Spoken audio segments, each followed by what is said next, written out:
আসসালামু আলাইকুম ওয়া রাহমাতুল্লাহ। আলোচনার সূচনাতেই জানতে চাচ্ছি, চাঁপাইগঞ্জবাসী কেমন আছেন আপনারা? আওয়াজ দিয়ে বলেন, কেমন আছেন আপনারা? সবাই ভালো আছেন তো? আপনাদের কণ্ঠের আওয়াজে প্রমাণ করবে আগামীর বাংলাদেশ কোরআনের বাংলাদেশ। আপনাদের কণ্ঠের আওয়াজে প্রমাণ করবে আগামীর বাংলাদেশ ইসলামের বাংলাদেশ। আপনাদের কণ্ঠের আওয়াজে প্রমাণ করবে আগামীর বাংলাদেশ টুপিওয়ালাদের বাংলাদেশ। আপনাদের কণ্ঠের আওয়াজে প্রমাণ করবে আগামীর বাংলাদেশ আলেমদের বাংলাদেশ। কোন নাস্তিকদেরকে আমরা ক্ষমতার চেয়ারে দেখতে চাই না, এই দেশে ইসলাম প্রতিষ্ঠা করতে চাই। রাজি আছেন আপনারা?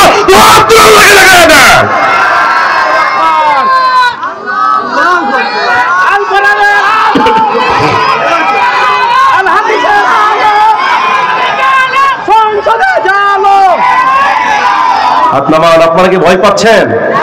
কথা বলেন, আপনারা কি ভয় পাচ্ছেন? আমরা মুসলমান ভয় পাওয়ার জাতি নয়। এই মুসলমান 16 বছর ধরে নির্যাতিত ছিল। এই মুসলমান 16 বছর ধরে মাজলুম ছিল।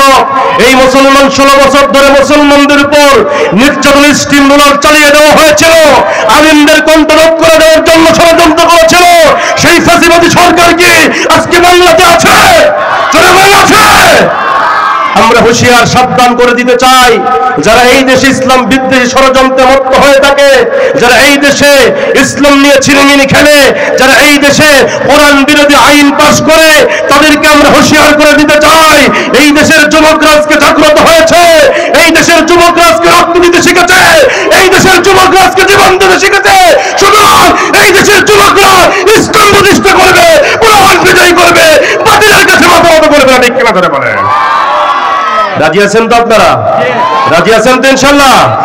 মুসলমানেরা আজকে জীবন দিতে শিখেছে। এই মুসলমান আজকে রক্ত দিতে শিখেছে। এই মুসলমানরা আজকে শাহাদাতের তামান্না নিয়ে রাজপথে মিছিল করতে নেমেছে। কথা বলেন ঠিক কিনা? আমার মুসলমান ভাইয়েরা, এই জন্য আমরা বলতে চাই, এই 16 বছর ধরে আমরা আলেমরা হক কথা বললে আমাদের সামনে থেকে মাইক কেড়ে নেওয়া হতো। কথা বলেন না কেন? আমরা আলিমরা কোরআনের মঞ্চে হক কথা বললে একদল বাতিল নেতা এসে আলিমদের গায়ে হাত তুলতো, আলিমদেরকে মঞ্চ থেকে নামিয়ে পর্যন্ত দিত। এই চাঁপাইনবাবগঞ্জের মাটিতে অনেক তাফসীর মাহফিল বন্ধ হয়েছে। যারা তাফসীর বন্ধ করেছো, আজকে বলো দিতে আসো, বাংলাদেশের যুবকরা জুতা পিটা করবে, জুতা পিটা করবে। ঠিক কিনা বলে? ইনশাআল্লাহ বলেন, ইনশাআল্লাহ বলেন। তাকবীর দিতে পারবেন তো ইনশাআল্লাহ? আমার মুসলমান ভাইয়েরা, 16 বছর ধরে আমরা ওয়াজ করছি। স্টেজে ওঠার আগেই সভাপতি স্লিপ হাতে ধরায় দিত, বলতো হুজুর ওয়াজ করবেন দেখাশোনা করবেন। কথা বল না কেন? হুজুর ওয়াজ করবেন, এইটা বলবেন, এইটা বলবেন না। এই জন্য আমরা বক্তারাও কিছু ওয়াজ করছি অ্যাঙ্গেলে, আর কিছু করছি প্যান্ডেলে। আর বর্তমান এমন একটা সময় আসছে, এখন অ্যাঙ্গেল করার দিন নাই, এখন যা হবে ডাইরেক্ট। হ্যাঁ, জোরে কর। পারবেন তো? শুনতে পারবেন তো ইনশাআল্লাহ?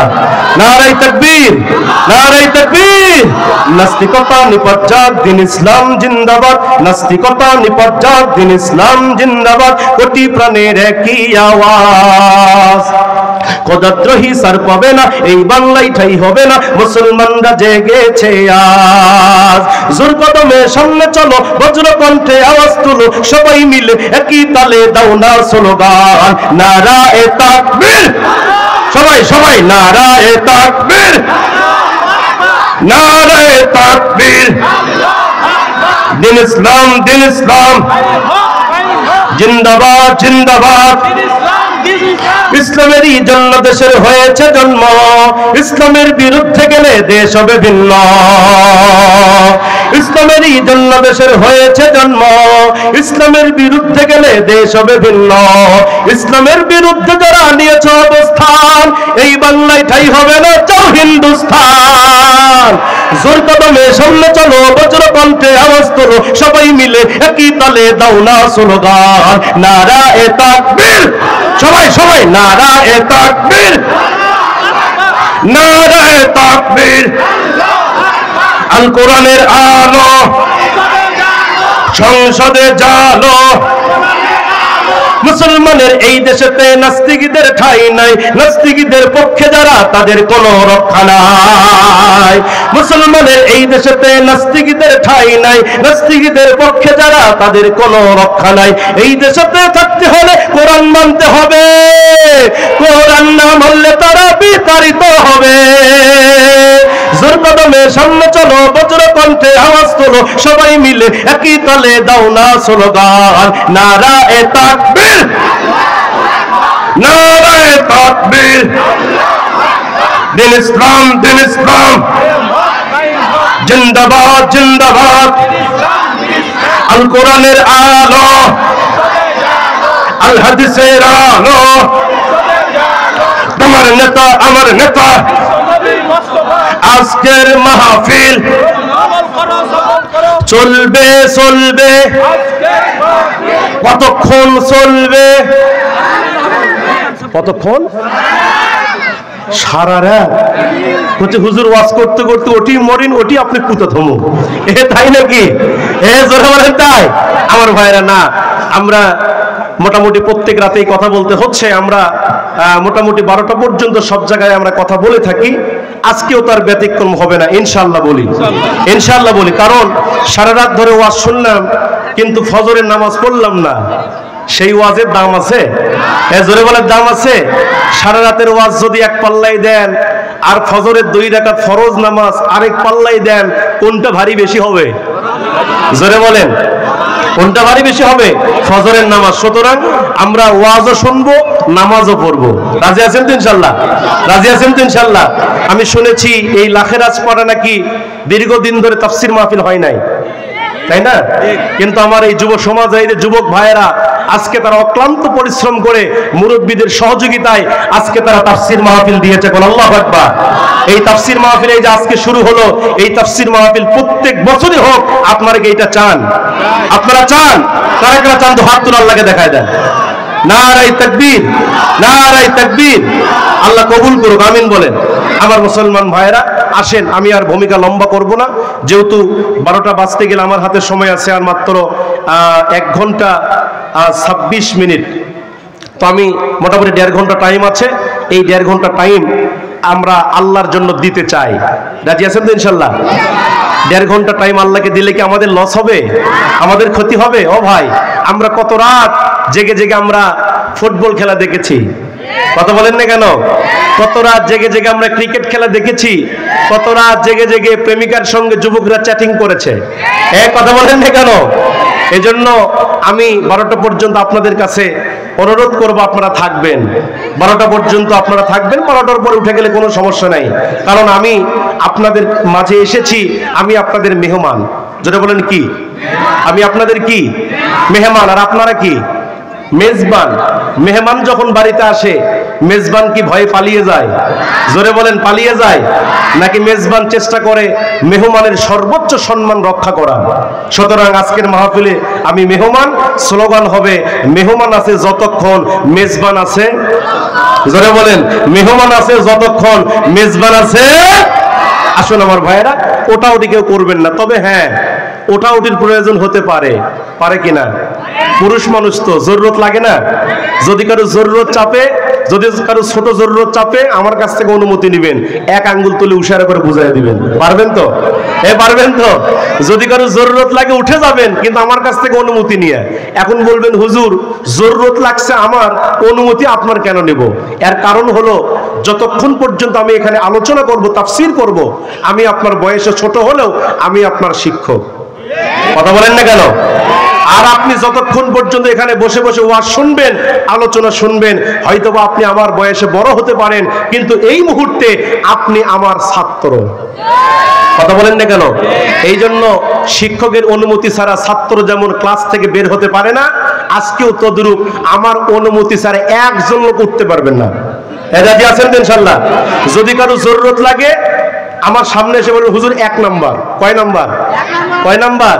1 নাম্বার যদি আঙ্গুল তোলেন, আমি তখন বুঝতে পারবো আপনার ছোট জরুরত চাপছে। যদি কারো বড় জরুরত চাপে, আপনারা 2 নাম্বার তুলবেন। কয় নাম্বার তুলবেন? জোরে বলেন।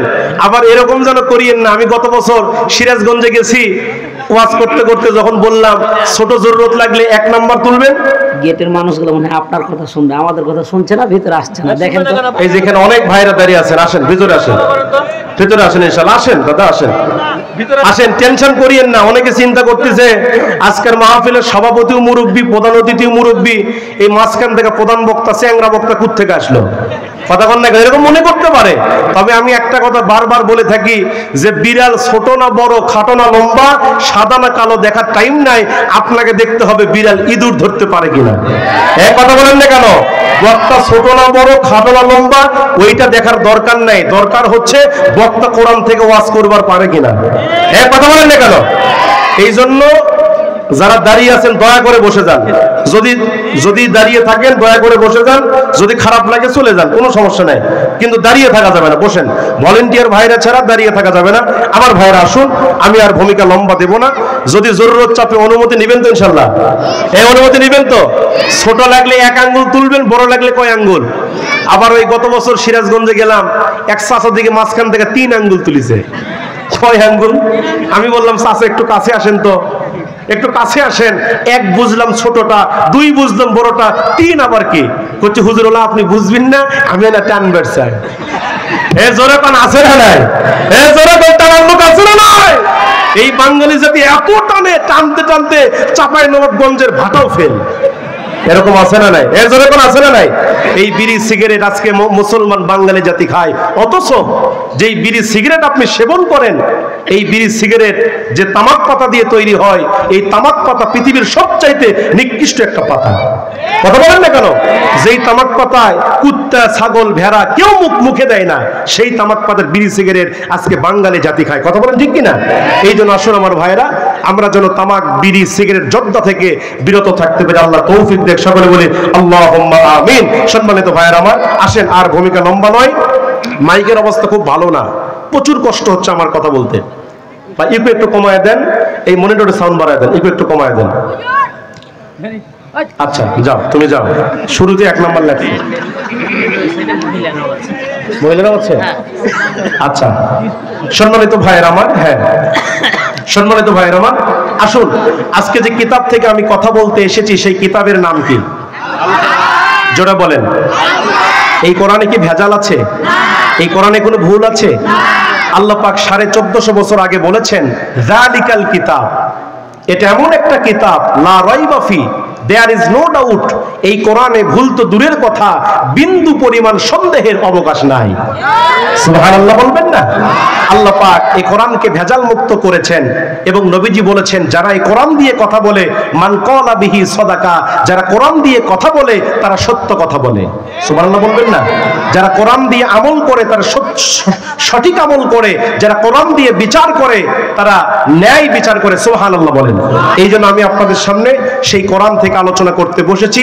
আজকে আমি যে সূরা থেকে আপনাদের সামনে আলোচনা করব, সেই সূরাটির নাম হলো সূরা আনফাল। জোরে বলেন নাম কি? সবাই বলেন নাম কি? সূরা আনফাল। এটি কোরআনুল কারীমের 114টি সূরার মধ্য হতে এই সূরাটি 8 নম্বর সূরা। কত নম্বর সূরা? জোরে বলেন কত নম্বর সূরা? কোরআনে মোট সূরা আছে 114টি সূরা আছে। এই 114টি সূরাকে 2 ভাগে ভাগ করা হয়েছে। কয় ভাগে ভাগ করা হয়েছে? এক প্রকার সূরাকে বলা হয় মাক্কি, আরেক প্রকার সূরাকে বলা হয় মাদানী। এখন বলবেন হুজুর মাক্কি কেন বলা হয়, মাদানী কেন বলা হয়? প্রশ্ন আছে না নাই? আমার মুসলমান ভাইয়েরা গভীর মনোযোগ। মাক্কি কেন বলা হয়, মাদানী কেন বলা হয়? আমার মুসলমান ভাইয়েরা, আল্লাহর নবী মক্কায় যখন অবস্থান করেছে, মক্কায় যখন থেকেছে, ওই মক্কায় থাকা অবস্থায় আল্লাহর নবীর উপরে যেই সকল সূরা অবতীর্ণ হয়েছে, নাজিল হয়েছে, এই সকল সূরাকে বলা হয় মাক্কি সূরা। আল্লাহর নবী মক্কা থেকে মদিনায় হিজরত করলেন। He lived for Mecca for Medina. আল্লাহর নবী মক্কা থেকে মদিনায় হিজরত করে চলে গেলেন।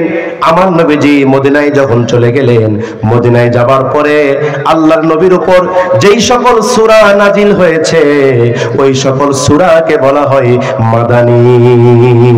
আল্লাহু আকবার বলেন। তাহলে মক্কা সূরা হলো নবীজি মক্কায় থাকা অবস্থায় যে সকল সূরা বা আয়াত নাজিল হয়েছে, এগুলো হচ্ছে মাক্কি। নবীজি মদিনায় থাকা অবস্থায় যে সকল সূরা বা আয়াত নাজিল হয়েছে এগুলো হলো মাদানী। আমার ভাইরা, এই সূরা আনফাল এটি মাদানী সূরা। জোরে বলেন কি সূরা? সবাই বলেন কি সূরা? এটি মদিনায় নাজিল হয়েছে। এই সূরার ভিতরে মোট আয়াত রয়েছে 75টি। জোরে কোন কতটি?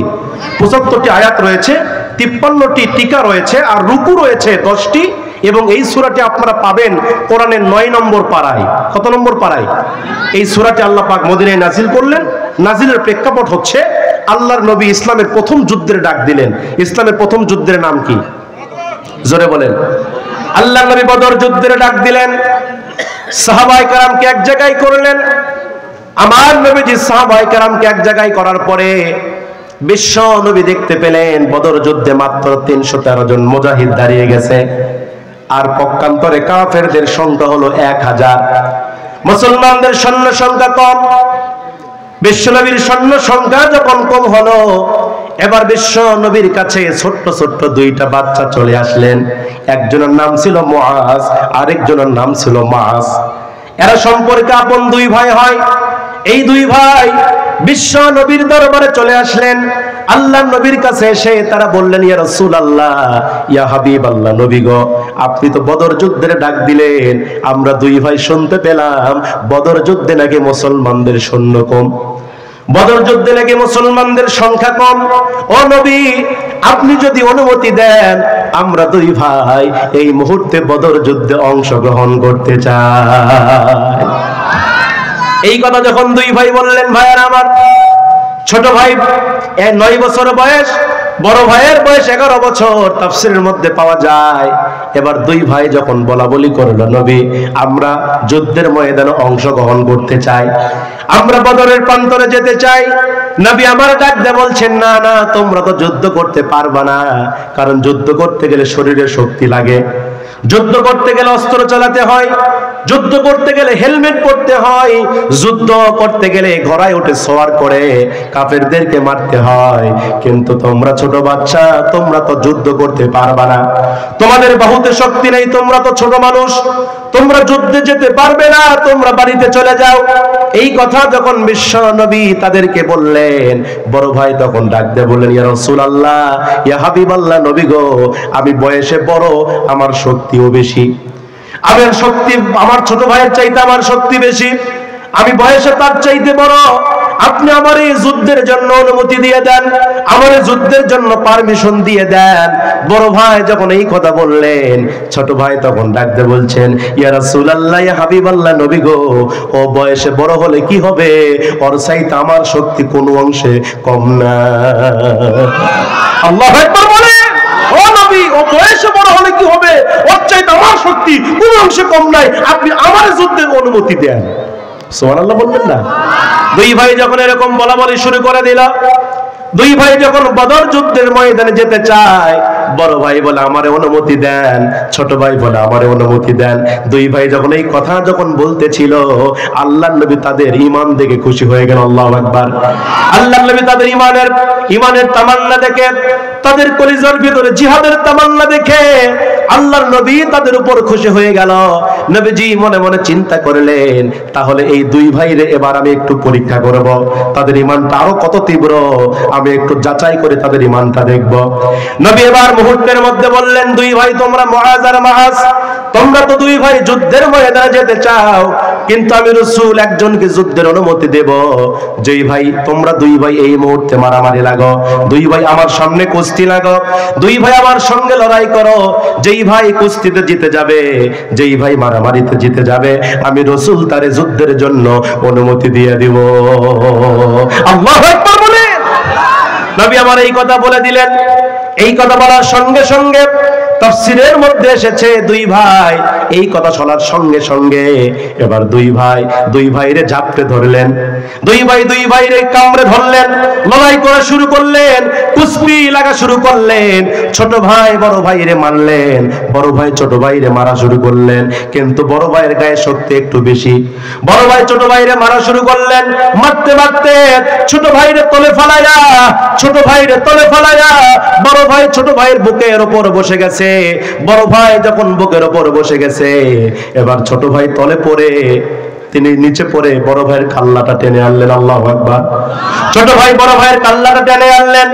বড় ভাইয়ের কাল্লাটা টেনে এনে এবার ছোট ভাই বড় ভাইয়ের কানের সামনে তার মুখটা লাগায়া ফিস ফিস করে ডাকদা বলছেন, বড় ভাই রে, আমরা তো একসঙ্গে খাবার খেয়েছি, বড় ভাইরা আমরা তো একসঙ্গে নামাজ আদায় করেছি, বড় ভাই আমরা একসঙ্গে তো বিশ্বনবীর দরবারে এসেছি, আমরা একসঙ্গে তো গোসল করেছি, বড় ভাই আমরা দুনিয়াতে যা করি দুই ভাই একসঙ্গে করি, কিন্তু তুমি আমারে তলে ফালাইয়া তুমি কি একাই যুদ্ধের ময়দানে গিয়া শাহাদাত বরণ করে আল্লাহর জান্নাতে আগে যাবা নাকি?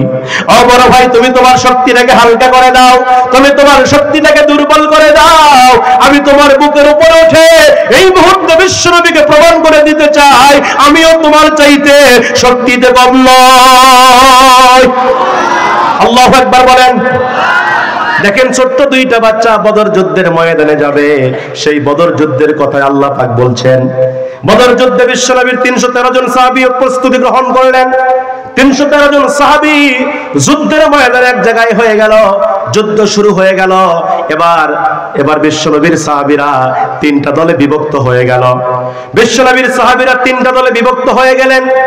একদল সৈনিকেরা বদর যুদ্ধের ময়দানে কাফেরদেরকে মারতে মারতে হটিয়ে ফেললেন, আরেক দলের সৈনিকেরা সেই সুযোগে গনিমতের মাল সংগ্রহ করতে লাগলো, গনিমতের মাল ব্যাগে ভরাতে লাগলো।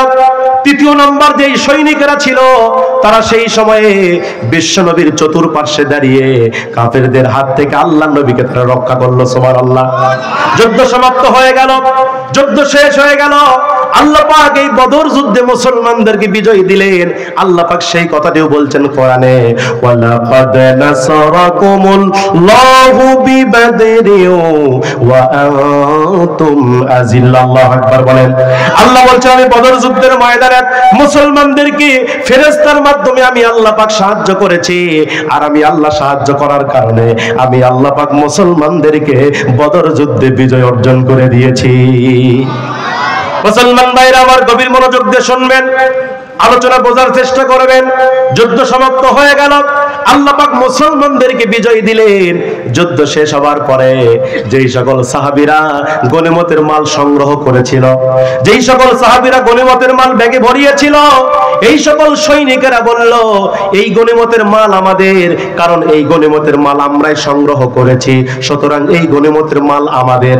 এই কথা যখন তারা বলল, এবার যে সকল সৈনিকেরা, যেই সকল সাহাবীরা কাফেরদেরকে মারতে মারতে হটিয়ে ফেলেছিল, তারা ডাকদা বলছেন, না না, এই গনিমতের মাল শুধু তোমাদের নয়, এই গনিমতের মালে আমাদের একটা ভাগ আছে।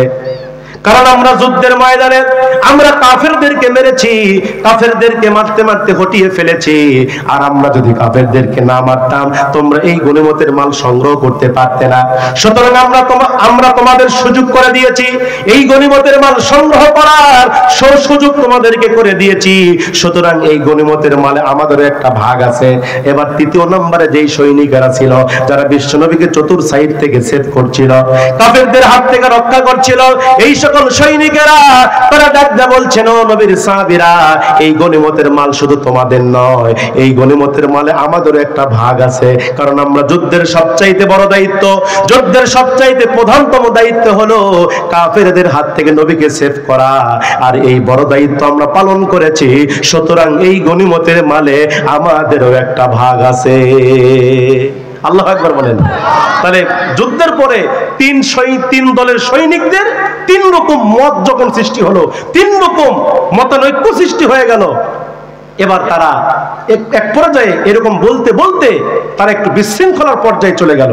সর্বশেষ সাহাবীরা বললেন, না, আমাদের মাঝে এই গনিমতের মাল নিয়ে বিশৃঙ্খলা করা যাবে না, চলো আমরা নবীজির কাছে যাই। আল্লাহু আকবার বলেন। চলো আমরা নবীজির কাছে যাই, নবীজিকে গিয়ে প্রশ্ন করি এই গনিমতের মাল আসলে কাদের। আল্লাহু আকবার বলেন। এবার তিন দলের সৈনিকেরা তারা চলে গেল বিশ্বনবীর কাছে, আল্লাহ নবীর কাছে গেলেন, গিয়ে রাসূলকে প্রশ্ন করলেন। সেই কথাটি আল্লাহ পাক সূরা আনফালের 1 নম্বর আয়াতে বলছেন। আল্লাহু আকবার বলেন। আল্লাহ পাক আয়াত নাযিল করে নবীকে জানিয়ে দিলেন, ইয়াসআলুনাকা আনিল আনফাল, ইয়াসআলুনাকা, হে নবী, আপনাকে তারা জিজ্ঞাসা করবে, ওই সাহাবীরা আপনাকে যে প্রশ্ন করবে, জিজ্ঞাসা করবে, কি জিজ্ঞাসা করবে?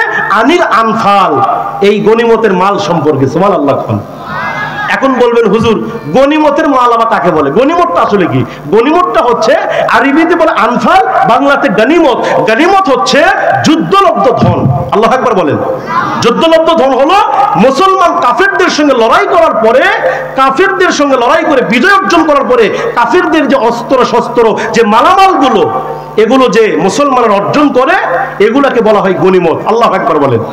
এবার সাহাবীরা রাসূলকে গিয়ে প্রশ্ন করছে, রাসূলুল্লাহ এই যে গনিমতের মাল আমরা সংগ্রহ করছি, একদল সৈনিকেরা আমরা কাফেরদেরকে মারতে মারতে হটিয়ে ফেলেছি, আরেক দল সৈনিকেরা গনিমতের মাল সংগ্রহ করেছে, আরেক দল সৈনিক আমরা আপনাকে সেভ করেছি, কাফেরদের হাত থেকে রক্ষা করেছি, এবার আপনি বলেন এই গনিমতের মাল কাদের? আল্লাহ পাক নবীকে শিখাইয়া দিচ্ছে, নবী আপনি বলে দেন তাদেরকে, কুল বুলিল আনফালু লিল্লাহি ওয়া রাসূল, নবী আপনি তাদেরকে বলে দেন এই গনিমতের মাল হলো আল্লাহ এবং তার রাসূলের জন্য। সুবহানাল্লাহ বলে। এই কথা যখন নবী যখন বলছে, সাহাবীদের মুখ কালো হয়ে গেছে, কারণ তারা এই মালের জন্য তো নবীদের কাছে আসছে যে কে কতটুকু ভাগ পাবে। কিন্তু আল্লাহ রাসূল তাদেরকে কি বললেন? এই গনিমতের মাল কার জন্য? আল্লাহ এবং তার মুফাসসিরিনে কেরাম ব্যাখ্যা করেছেন যে আল্লাহ রাসূল যেভাবে বন্টন করবেন, যেভাবে তোমাদের মাঝে বন্টন নীতি তোমাদেরকে করে দিবেন, ওইভাবেই তোমাদেরকে মেনে নিতে হবে, এটাই হলো রাসূলের জন্য। আল্লাহু আকবার বলেন। এরপরে নবীজি তাদেরকে শিখিয়ে দিচ্ছেন, ফাত্তাকুল্লাহা, ও আমার সাহাবীরা তোমরা আল্লাহকে ভয় করো। কাকে ভয় করো? কাকে ভয় করো? এই যে যুদ্ধের ময়দানে গিয়েছো, এই গনিমতের মাল নিয়ে যে বিশৃঙ্খলা সৃষ্টি করেছো, এই গনিমতের ব্যাপারে কাকে ভয় করো? তোমরা যে লড়াই করতে এসেছো কার খুশির জন্য? আমরা যুদ্ধ করব কার জন্য? লড়াই করব কার জন্য? আল্লাহ পাক নবীকে শিখিয়ে দিয়েছেন, নবী কুলিন্না সালাতি ওয়া নুসুকি ওয়া মাহইয়ায়া ওয়া মামাতি লিল্লাহি রাব্বিল আলামিন, নবীকে আল্লাহ শিখিয়েছেন, নবী আপনি বলেন নিশ্চয় আমার নামাজ, আমার কুরবানি, আমার বেঁচে থাকা, আমার মরে যাওয়া একমাত্র কার জন্য? কার জন্য? আমাদের প্রত্যেকটা কাজ হবে আল্লাহর জন্য। আমরা যে ওয়াজ করছি এটা কার জন্য?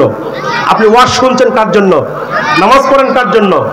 কিন্তু আমার দেশে এমনও নামাজি আছে, নামাজ পড়ে ঠিক আছে কিন্তু আল্লাহর জন্য পড়ে না, সামনে নির্বাচন এজন্য নামাজ ধরে। আমার দেশে আমরা দেখেছি 16 বছর ধরে, এই 17 বছর ধরে আমরা দেখেছি আমার দেশে কি কোনো সমস্যা? আমার দেশের এই নেতারা 16 বছর ধরে আমরা দেখেছি এক ওয়াক্ত নামাজ এরা পড়ে না, কিন্তু যখন দেখবেন সামনে ভোট আসে, নির্বাচন আসে, তখন দেখবেন এই নেতা সাহেবরা নামাজ ছাড়ে না। এজন্য আছে না নাই? নেতা সাহেবের মাথায় কোনোদিন টুপি দেখি নাই, কিন্তু সামনে ভোট, নেতা সাহেব মাথার মধ্যে একটা টুপি লাগায়। আছে না নাই?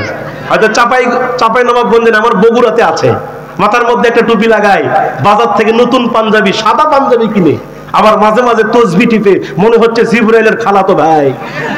এ কথা বল না কে? এরকম নেতা আছে না নাই? এক ওয়াক্ত নামাজ পড়ে না, কিন্তু নির্বাচন আসলে এক আসরের নামাজ 4 বার পর্যন্ত পড়ে। কেমনে 4 বার পড়ে?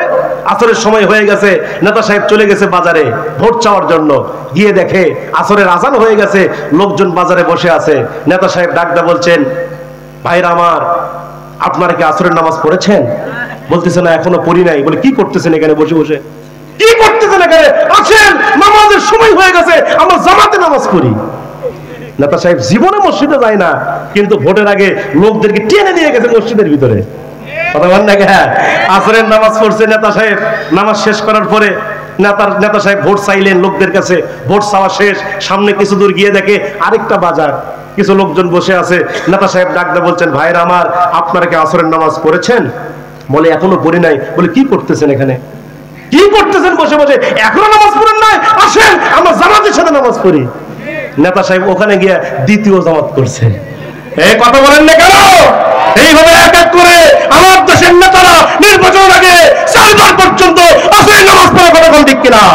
দেখবেন এই সকল নেতারা এই 16 বছর ধরে এই জাতিকে বোকা বেনে ধোঁকা দিয়েছে। এই জাতির সামনে দাঁড়িয়ে মানুষ প্রত্যেক হাতের মধ্যে নিয়ে এই জাতির সামনে বলেছে, ভাইরা আমার, বোনেরা আমার, যদি আপনারা আমাকে নির্বাচিত করতে পারেন, আপনারা জয়যুক্ত করতে পারেন, আপনাদের এইটা করে দিব, আপনাদের সেইটা করে দিব, প্রয়োজন আপনাদের সব দিব রড দিয়া। কি দিয়া? রড বাঁশ রড দিয়ে দিব। কিন্তু নেতা সাহেব ওই নির্বাচিত হওয়ার পরে ওই আর জনগণকে রড দেয় না, ওইখানে আধা বাঁশ দেয়। এই কথা কোন আছে না? আপনারাও তো হুজুগে বাঙালি, এই পার্টি নেতার পিছনে 1 কাপ চা খাওয়ার লোভে হাইরে স্লোগান, হয়তো চাঁপাইনবাবগঞ্জে, আমার বগুড়াতে দেখছি কি স্লোগান, এক কাপ চা খাওয়ার লোভে বলছে আমার নেতার চরিত্র ফুলের মতো পবিত্র, নামাজ পড়ে না এক অক্ত, গান্দা খায় 4 অক্ত। এই কথা বলবে আছে না নয়? এই জন্য আপনাদেরকে সিদ্ধান্ত নিতে হবে, এই সকল বাতিল নেতাকে তালাক দিয়ে কোরআনের নেতা, ইসলামের নেতা, কোরআনের সুশাসন এই দেশে প্রতিষ্ঠা করতে হবে। কথা বলেন ঠিক কিনা? আমরা এই দেশের ভিতরে বহু বছর ধরে বাবুর শাসন দেখেছি, হাবির শাসন দেখেছি, দোকার আইন দেখেছি, বাবার আইন দেখেছি, স্বামীর আইন দেখেছি। একটা বারের জন্য আল্লাহর কোরআন দেখতে চাই। আপনারা কি চান? আল্লাহকে দেখায় দেন।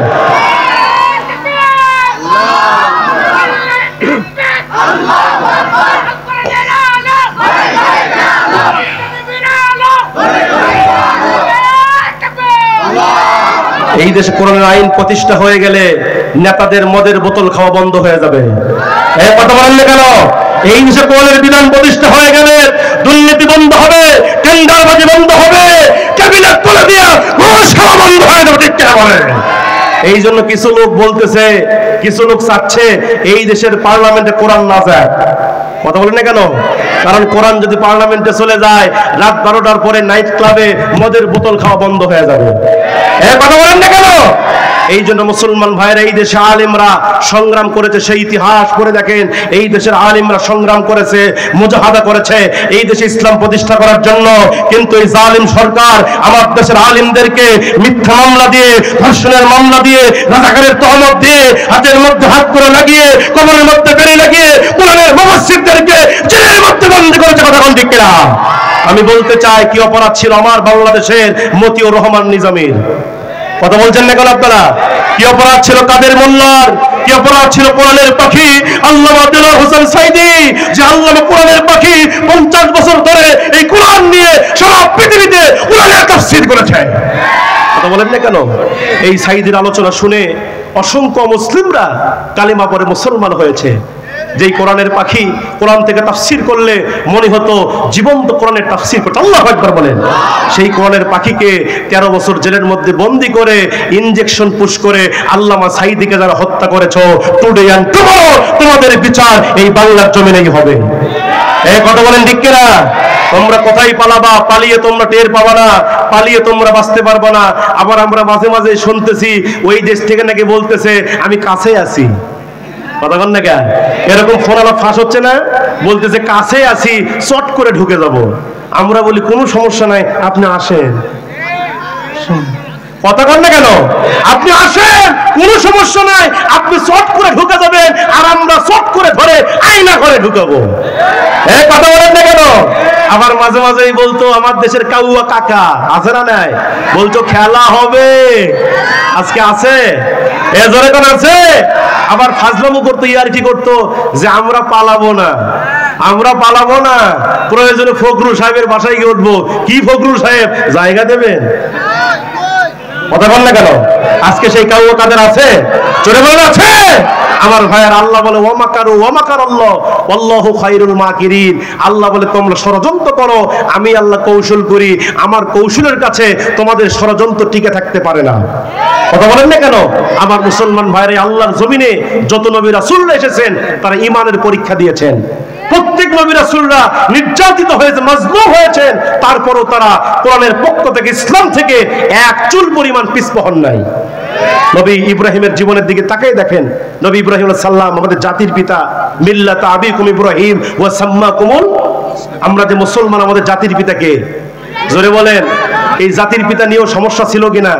আমাদেরকে 16 বছর ধরে বলেছে জাতির পিতা নাকি শেখ মুজিব। কথা বলেছেন না কেন? আমরা বলেছি স্লোগান পরিবর্তন হয়েছে, শেখ মুজিব ঘোড়ার ডিম, জাতির পিতা ইব্রাহিম। কথা বলেন না কেন? ইব্রাহিম সাল্লাম নির্যাতিত হয়েছে, তারপর ইমানের পক্ষ থেকে এক চুল পরিমাণ পিছপা হন নাই। এই জমিনে নবী নূহ আলাইহিস সালাম 950 বছর ইমানের দাওয়াত দিয়েছেন। লাকাদ আরসালনা নূহান ইলা কওমি, সূরা আরাফের 59 নম্বর আয়াত। আল্লাহ পাক নূহ নবীকে তার কওমের জন্য নবী করে পাঠাইছেন। 1 নয় 2 নয় 3 নয়, প্রায় 950 বছর কালেমার দাওয়াত দিয়েছেন, তারপরও সে বাতিলের কাছে মাথা নত করে। নবী ঈসা নবীর দিকে তাকায় দেখেন, নবী মূসার দিকে তাকায় দেখেন, যে মূসা নবী ছিলেন এই পৃথিবীর জমিনে সবচাইতে রাগী নবী। সুবহানাল্লাহ বলবেন না? যেই মূসা নবীর কথা কোরআনে সবচাইতে বেশি এসেছে। কথা বলেন না কেন? মুসা আলাইহিস সালামের কথা বারবার এসেছে। এই মুসা আলাইহিস সালামের জীবন থেকে উম্মতে মুহাম্মাদের শিক্ষা আছে না নাই? মুসা আলাইহিস সালামের প্রত্যেকটা কর্মকাণ্ড আমাদের জন্য শিক্ষা। এই মুসা আলাইহিস সালামও দাওয়াত দিয়েছেন, জোরে বলেন কাকে? ফেরাউনকে। কাকে দাওয়াত দিয়েছেন? যেই ফেরাউনের ব্যাপারে আল্লাহ কি বলেছেন? আল্লাহ পাক মুসারকে আয়াত নাযিল করে আল্লাহ জানিয়ে দিয়েছেন, ইযহাব ইলা ফিরআউনা ইন্নাহু তাগা, মুসা যাও ফেরাউনকে কালেমার দাওয়াত দাও, ইন্নাহু তাগা, নিঃসন্দেহে ফেরাউন তাগুত হয়ে গেছে। কি হয়ে গেছে? আল্লাহ বললেন মুসা যাও ফেরাউনকে কালেমার দাওয়াত দাও, ফেরাউন তাগুত হয়ে গেছে। এখন আপনারা বলবেন হুজুর তাগুত আবার কি জিনিস? তাগুত কাকে বলে? আমার মুসলমান ভাইয়েরা মুফাসসিরিনে কেরামের ব্যাখ্যায় লিখেছেন তাগুত হলো ওই শক্তি যেই শক্তি নিজে কোরআন মানে না, অন্যকে মানতে দেয় না, যেই শক্তি নিজে ইসলাম মানে না, অন্যকে মানতে দেয় না, এই শক্তিকে বলা হয় তাগুতি শক্তি। ফেরাউন নিজে আল্লাহকে মানে নাই এবং নিজে আল্লাহ দাবি করছে। কথা বলেন না কেন? নিজেকে খোদাই দাবি করেছে। ফেরাউন যখন নিজেকে ফাকাল আনা রাব্বুকুমুল আলা, আমি তোমাদের বড় খোদা, এই কথা যখন ফেরাউন বলল, আল্লাহ পাক সঙ্গে সঙ্গে মুসাকে বললেন মুসা যাও ফেরাউনকে তুমি কালেমার দাওয়াত দাও, মুসা যাও ফেরাউনকে তুমি ঈমানের দাওয়াত দাও, দ্বীনের দাওয়াত দাও। এই কথা যখন আল্লাহ পাক মুসাকে বললেন, সঙ্গে সঙ্গে মুসা ডাকতে বলছে আল্লাহ কালেমার দাওয়াত তো দেব ঠিক আছে, কিন্তু আমার জিহ্বা তোতলা। আল্লাহু আকবার কোন। আল্লাহ আমার জিহ্বা তোতলা, আমার কণ্ঠ ভালো না। আল্লাহ এক কালেমা বলতে বহু সময় লাগবে, আপনি আমার কণ্ঠটাকে সুন্দর বানায় দেন। কারণ মুসা নবী যেইটা আল্লাহরে বলতো, আল্লাহ বলে ওইটা না দেওয়া পর্যন্ত মুসা নবী কখনো ছাড়তেন না। এত চালাক নবী ছিলেন হযরতে মুসা, যেই মুসা আলাইহিস সালাম আল্লাহর সঙ্গে তুর পাহাড়ে কথা বলতেন, মাঝে মাঝে আল্লাহর এমন প্রশ্ন করতেন, আল্লাহ বলে আমি বেকায়দায় পড়ে যেতাম। সুবহানাল্লাহ বলেন। একদিন হযরতে মুসা আলাইহিস সালাম তাফসীরের মধ্যে আসছে, একদিন হযরতে মুসা আলাইহিস সালাম আল্লাহর সঙ্গে কথোপকথন করছিল, আলাপ করছিল। আলাপ করতে গিয়া হযরতে মুসা আল্লাহকে ডাকদা বলছে আল্লাহ আমি মুসা এমন তিনটা কাজ করতে পারি, আপনি আল্লাহও সেটা পারেন না। আল্লাহ ডাকতে বলে ও মুসা বেশি চালাকি ভালো নাই। মুসা ডাকতে বলছে আল্লাহ আমি মুসা যা বলি সত্যই বলি। আল্লাহু আকবার বলেন। আল্লাহ ডাকতে বলছে না মুসা কি এমন তিনটা কাজ তুমি পারো আমি পারি না। এবার মুসা ডাকতে বলছে আল্লাহ এক নাম্বার হলো আমি মুসা খাইতে পারি, আপনি আল্লাহ কোনোদিন খাইতে পারেন না। আল্লাহ কি কোনোদিন খায়? আল্লাহর কি খাবারের প্রয়োজন আছে নাকি? আল্লাহ খাবার খাওয়া থেকে পবিত্র। আল্লাহ খাবার খায় না, কিন্তু মুসা খাবার খায় কিনা? এই জোরে বলেন। এই জন্য মুসা ডাকতে বলছে আল্লাহ আমি খাবার খাই, আপনি খাইতে পারেন না। দুই নম্বরে আমি মুসা ঘুমাইতে পারি, কিন্তু আপনি আল্লাহ ঘুমাইতে পারেন না। আল্লাহু আকবার বলেন। আল্লাহ কি ঘুমানোর প্রয়োজন আছে? লা তাখুযুহু সিনাতু ওয়ালা নাওম, আল্লাহর ঘুম নাই তন্দ্রাও নাই, আল্লাহ কোনোদিন ঘুমায় না। তিন নম্বরে মুসা ডাকতে বলছে আল্লাহ আমি মুসা কোনো একদিন মারা যাব, কিন্তু আপনি আল্লাহ মরবেন না। আল্লাহ কি মরবে? আল্লাহর মরার কোনো প্রশ্নই ওঠে না। কিন্তু মুসা আলাইহিস সালাম মানুষ, মুসা ডাকতে বলছে আল্লাহ আমি মারা যাব, আমি দুনিয়ার মায়া ত্যাগ করে চলে যাব। কারণ আল্লাহ কোরআনে বলেছেন কুল্লু নাফসিন যায়িকাতুল মাউত, দ্য ম্যান ইজ মর্টাল, প্রত্যেক প্রাণী মৃত্যুর স্বাদ আস্বাদন করবে। আইনা মা তাকুনু ইদরিকুমুল মাউতু ওয়ালাউ কুনতুম ফি বুরুজিন মুশাইয়াদ। আল্লাহু আকবার বলেন। আল্লাহ বলেন দুনিয়ার মানুষ তোমরা যেখানেই থাকো না কেন মৃত্যু তোমাকে পাকড়াও করবে, তুমি মারা যাবে। সেই মুসা আলাইহিস সালাম ডাকতে বলছে আল্লাহ আগে আমার কণ্ঠকে সুন্দর বানায় দেন। আল্লাহ ডাকতে বলছে না মুসা আমি তোমার কণ্ঠকে ভালো বানায় দিলাম, শুধু তাই নয় মুসা তোমার যে ভাই হারুন আছে আমি আল্লাহ পাক এই মুহূর্তে হারুনকে নবুয়ত দান করলাম, তোমার কণ্ঠ ভালো করে দিলাম, তোমার ভাইকে নবী বানায় দিলাম। এবার হযরতে মুসা আলাইহিস সালাম খুশি হয়ে গেলেন, আনন্দে আত্মহারা হয়ে। এবার হযরতে মুসা আলাইহিস সালাম তিনি এবার কালেমার দাওয়াত নিয়ে তিনি চলে গেলেন ফেরাউনের রাজদরবারে। ওই সময় তাফসীরের মধ্যে পাওয়া যায় ফেরাউন ওই সময় রাজসিংহাসনে বসেছিলেন। ফেরাউন রাজসিংহাসনে বসে আছে, হযরতে মুসা আলাইহিস সালাম তিনি এবার ফেরাউনের রাজদরবারে ঢুকে গেলেন। ফেরাউনের রাজদরবারে যখন ঢুকে গেছে ফেরাউনকে লক্ষ্য করে বলছে ও ফেরাউন তুমি এই মুহূর্তে পড়ে নাও লা ইলাহা ইল্লাল্লাহ মুসা কালিমুল্লাহ, এক আল্লাহকে রব্বুল বলে স্বীকার করে নাও, আর আমি মুসাকে নবী বলে স্বীকার করে নাও। যদি আল্লাহর উপর ঈমান আনতে পারো আর আমি মুসার উপর ঈমান আনতে পারো, ফেরাউন আমি মুসা তোমারে জানায় দিলাম তোমার মরতে দেরি হবে কিন্তু জান্নাতে যাইতে দেরি হবে না, তুমি এই মুহূর্তে কালেমা গ্রহণ করে নাও। হযরতে মুসা আলাইহিস সালাম এই দাওয়াত যখন ফেরাউনকে দাওয়াত দিতে শুরু করলেন, এই দাওয়াত যখন ফেরাউনের কানে পৌঁছে গেল, ফেরাউন তখন রাগান্বিত হয়ে ডাক দিয়ে বলে, ও মুসা তোর কালেমার দাওয়াত এই মুহূর্তে বন্ধ করে দে। ফাকালা আনা রাব্বুকুমুল আলা, আমি তোর খোদা। নাউজুবিল্লাহ কাল বাড়ি যায় কইেন এতরে বলেন নাউজুবিল্লাহ। ফেরাউন ডাকতে বলে আমি তোর খোদা। মুসা ডাকতে বলছেন কখনো নয়, তুমি আমার খোদা হতে পারো না। আমার খোদা কে? জোরে বলেন আমার খোদা কে? আমার খোদা হুয়াল হাইয়ুল কাইয়ুম, যিনি চিরস্থায়ী চিরঞ্জীব, তিনি আমার খোদা, তিনি আমার একমাত্র প্রভু। তুমি আমার কোনোদিন খোদা হতে পারো না। আমার মুসলমান ভাইয়েরা, এবার হযরতে মুসা নবী ফেরাউনকে খোদা মানলেন না। ফেরাউন রাগান্বিত হয়ে গেল, চরম রাগান্বিত হয়ে গেল। রাগান্বিত হবার পরে এবার ফেরাউন মুসাকে লক্ষ্য করে বলছে, মুসা তুই যদি আমারে খোদা হিসেবে না মানিস, এই মুহূর্তে আমি তোর হত্যা করে ফেলবো। নাউজুবিল্লাহ বলেন। আমি তোর এই মুহূর্তে দুনিয়া থেকে বিদায় করে ফেলবো, দুনিয়া থেকে সরায় দেব। এই কথা যখন ফেরাউন বলল, আল্লাহর পয়গম্বর হযরতে মুসা বলছেন কখনো নয়, তুমি যতই আমারে মারার চেষ্টা করো না কেন, আমার রব আমারে হেফাজত করবে। বাঁচানোর মালিক কে? জোরে বলেন বাঁচানোর মালিক কে? নবীরা বিপদে বললে সাহায্য চাইছে কার কাছে? নবী ইউনূস আলাইহিস সালামের জীবনের দিকে তাকায় দেখেন, নবী ইউনূস আলাইহিস সালাম কিন্তু মাছের পেটে ছিলেন, বাঁচাইছেন কে? ইউনূস নবীকে মাছে গিলে ফেললো, ওই মাছকে আরেকটা মাছ গিলে ফেললো, তারপর 40 দিন পর্যন্ত ইউনূসকে আল্লাহ পাক হেফাজত করেছে। সেই মুসা আলাইহিস সালাম ডাকতে বলছেন তুমি আমারে মারতে পারবে না, কারণ বাঁচাবেন কে? হযরতে মুসা আলাইহিস সালাম এই কথা যখন বলেছে তুমি আমারে মারতে পারবে না, এই কথা বলার সঙ্গে সঙ্গে ফেরাউন আরো রাগান্বিত হয়ে গেল, রাগে ফেটে যাইতেছে। ফেরাউন তখন সিদ্ধান্ত নিয়ে ফেললো, এই মুহূর্তে আমি মুসারে হত্যা করে ফেলবো, মুসার উম্মতদেরকে মেরে ফেলবো। এই সিদ্ধান্ত যখন ফেরাউন নিয়ে ফেললো, ফেরাউন তখন সৈন্যবাহিনী তৈরি করলেন। হাজার হাজার সৈন্যবাহিনী তৈরি করা হলো। সৈন্যবাহিনী যখন তৈরি করা কমপ্লিট হয়ে গেল, এমন সময় মুসা নবীকে মারার জন্য সে ধাওয়া করবে, মুসা নবীকে মারার জন্য আক্রমণ করবে। সাইয়্যিদিনা মুসাকে আল্লাহ পাক অর্ডার করলেন, ও মুসা তুমি তোমার উম্মতদেরকে নিয়ে দৌড় মারো। আল্লাহু আকবার বলেন। তুমি তোমার উম্মতদেরকে নিয়ে দৌড় মারো। এই কথা যখন আল্লাহ পাক মুসাকে বলে দিলেন, আল্লাহর পয়গম্বর মুসা তিনি এবার তার উম্মতদেরকে এক জায়গায় করে তিনি এবার দৌড় মারা শুরু করেছে। মুসা আলাইহিস সালাম দৌড় মারা শুরু করলেন। দৌড়াইতে দৌড়াইতে মুসা আলাইহিস সালাম এমন একটা জায়গায় গিয়ে ব্রেক হয়ে গেছে, এমন একটা জায়গায় গিয়ে থেমে গেলেন যেই জায়গাতে ছিল লোহিত সাগর। জোরে বলেন কোন সাগর? সামনে ছিল লোহিত সাগর, মহাসমুদ্র। হযরতে মুসা আলাইহিস সালাম তিনি ব্রেক হয়ে গেলেন, উম্মতদেরকে নিয়ে সেখানেই থেমে গেলেন। কিন্তু দুঃখজনক হলেও সত্য, ওই সময় ফেরাউন বাহিনী 3 দিক দিয়ে মুসাকে আক্রমণ করলো। জোরে কোন কয় দিক দিয়ে? ডান দিক দিয়ে মুসাকে আক্রমণ করা হলো, বাম দিক থেকে আক্রমণ করা হলো, পিছন দিক দিয়ে থেকেও ধাওয়া করা হলো। 3 দিক দিয়ে যখন আক্রমণ করা হলো, মুসা আলাইহিস সালাম মাঝখানে পড়ে গেছে। ডান দিক দিয়ে ফেরাউন বাহিনী আসতেছে, বাম দিক থেকেও ফেরাউন বাহিনী আসতেছে, পিছন দিক থেকে ফেরাউন বাহিনী আসতেছে, আর সামনে হলো লোহিত সাগর, সামনে মহাসমুদ্র। এই কন্ডিশনে যখন মুসা আলাইহিস সালাম পড়ে গেলেন, এমন সময় মুসা আলাইহিস সালামের যারা অনুসারী ছিল, মুসা নবীর যারা উম্মত ছিল, এরা মুসা নবীকে ডাক দিয়ে বলছেন, ও আল্লাহর পয়গম্বর মুসা আজকে বুঝি আমরা ধরা পড়ে গেলাম, আজকে আমরা কোন দিকে যাব, কোথায় পালাবো?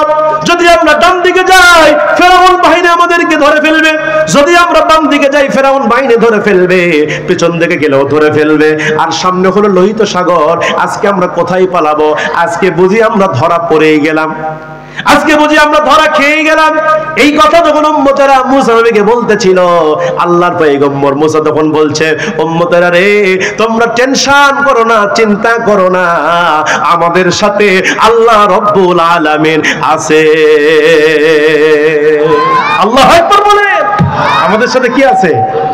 হোক না তারা 3 দিক দিয়ে আমাদেরকে আক্রমণ করেছে, হোক না সামনে আমাদের লোহিত সাগর, কি হয়েছে? যতই আমাদের সামনে বিপদ আসুক না কেন, তোমরা ধৈর্য ধারণ করো, সবুর করো, ধৈর্য ধারণ করো, আল্লাহর সাহায্য আসবে। আল্লাহু আকবার বলেন। দেখেন নবীদের ঈমানের পাওয়ার কত বেশি, নবীদের ঈমানের মাকামটা কোন পর্যায়ে, তাদের ঈমানটা কোন পর্যায়ে ছিল, কোন পর্যায়ের ঈমান গেলে তাই সে এই কথা বলতে পারে। 3 দিক দিয়ে আক্রমণ করেছে, সামনে লোহিত সাগর, তারপরও বলছে বাঁচাবে কে? এটাই হচ্ছে ঈমান। এটা কি? আর আমাদের ঈমান যদি ওই স্বৈরাচারের আমলে আমার বাংলাদেশে এমন ইমানদার ছিল, যদি পুলিশ যদি এই কপালের মধ্যে যদি গুলি ঠেকাতো আর বলতো তুই এখন হিন্দু হয়ে যা, সঙ্গে সঙ্গে হিন্দু হয়ে গেল। নি কথা বললে কেন? আবার কিছু কিছু মুসলমান নামধারী এরা তো ওই সময় দলই পরিবর্তন করছিল, এখন আশা করছে আমরা তোমাদের সাথেই আছি। এরকম কিছু মুনাফিক আছে না নাই? আছে না নাই? সারা জীবন তোমরা বামপন্থীর পিছনে ঘুরেছো, আর আজকে ক্ষমতার চেয়ার পরিবর্তন হয়েছে বলে তুমি এসে বলতেছো আমরা তোমাদের সাথে আছি। আল্লাহ বলে তোমরা টাটকা মুনাফিক।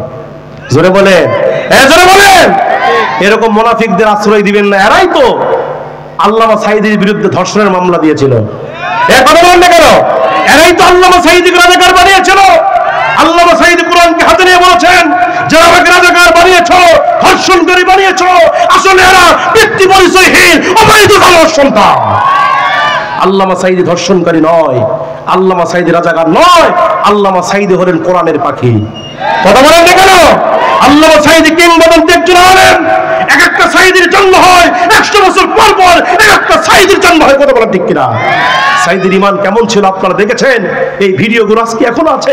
এই ভিডিওগুলো দেখলে চোখের পানি ধরে রাখা যায় না। আল্লামা সাঈদী সেই বীর চট্টলার ময়দানে 5 দিন ধরে কোরআনের তাফসীর করেছেন। আল্লাহু আকবার বলেন। 5 দিন ধরে কোরআনের তাফসীর করতেন। আল্লামা সাঈদীর মাহফিলে হাজার হাজার নয়, লক্ষ লক্ষ মানুষের সমাগম হতো। আল্লামা সাঈদী এই কোরআনকে হাতে নিয়ে বলতো, এই হাজার হাজার লক্ষ লক্ষ জনতা, এই জনতা আমি সাঈদীর আকর্ষণে আসে নাই, এই মানুষগুলো গেছে আল্লাহর কোরআনের আকর্ষণে। আল্লামা সাঈদী মাঝে মাঝেই বলতেন, ভেজা বেড়ালের মতো 500 বছর বেঁচে থাকার লাভ নাই, সিংহের মতো 1 ঘন্টা বাঁচতে যায়। আল্লাহু আকবার বলেন। কত লোভ দেওয়া হয়েছিল, আপনি আসেন আপনাকে মন্ত্রিত্ব দেওয়া হবে, আপনাকে এটা দেওয়া হবে, সেটা দেওয়া হবে, সব দেওয়া হবে। কিন্তু মুমিনরা তো এরকমই। মুমিনদের কাছে যতই অর্থের লোভ দেওয়া হোক না কেন, নারীর লোভ, গাড়ির লোভ দেওয়া হোক না কেন, মুমিনরা ঈমানের পথ থেকে এক চুল পরিমাণ পিছপা। আল্লাহ সেটাই বলছেন, ইন্নাল্লাযীনা ক্বালু রাব্বুনাল্লাহু সুম্মা ইসতাকামু তাতানাজ্জালু আলাইহিমুল মালায়েকা আল্লা তাখাফু ওয়া লা তাহজানু ওয়া আবশিরু বিল জান্নাতিল্লাতী কুনতুম তু'আদুন। আল্লাহু আকবার বলেন।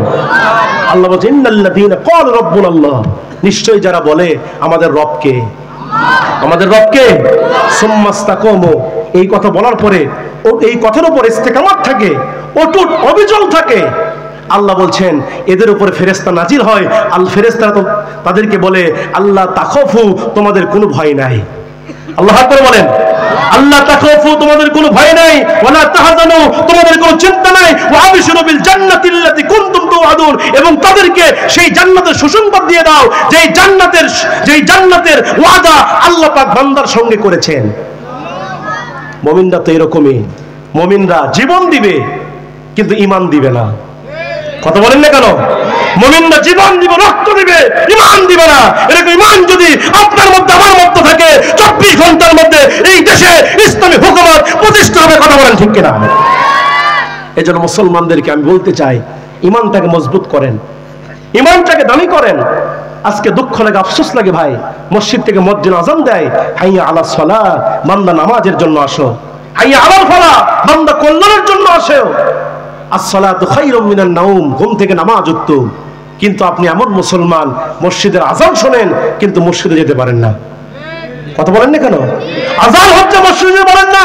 আপনি কেমন মুসলমান? আপনি নামাজ পড়ছেন না, আবার এরকম মনে করে বসে আছেন নামাজ না পড়লে কি হবে, হুজুর আমার ঈমানটা ঠিক আছে। এরকম কথা বলে কিনা?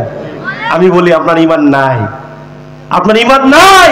বাইনাল আবদি ওয়া বাইনাল কুফরি তারকুস সালাহ, বান্দা আর কাফেরের মধ্যে পার্থক্য হচ্ছে নামাজ।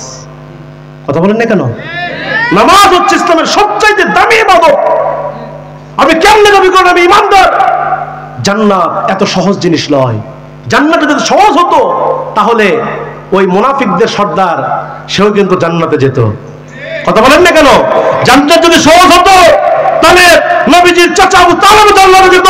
কিন্তু জান্নাত তো সহজ নয়। আল্লাহ বলে, আন হাসিবতুম আন তাদখুলুল জান্নাহ, তোমরা কি মনে করেছো মরার পর পরে জান্নাতে যাবে?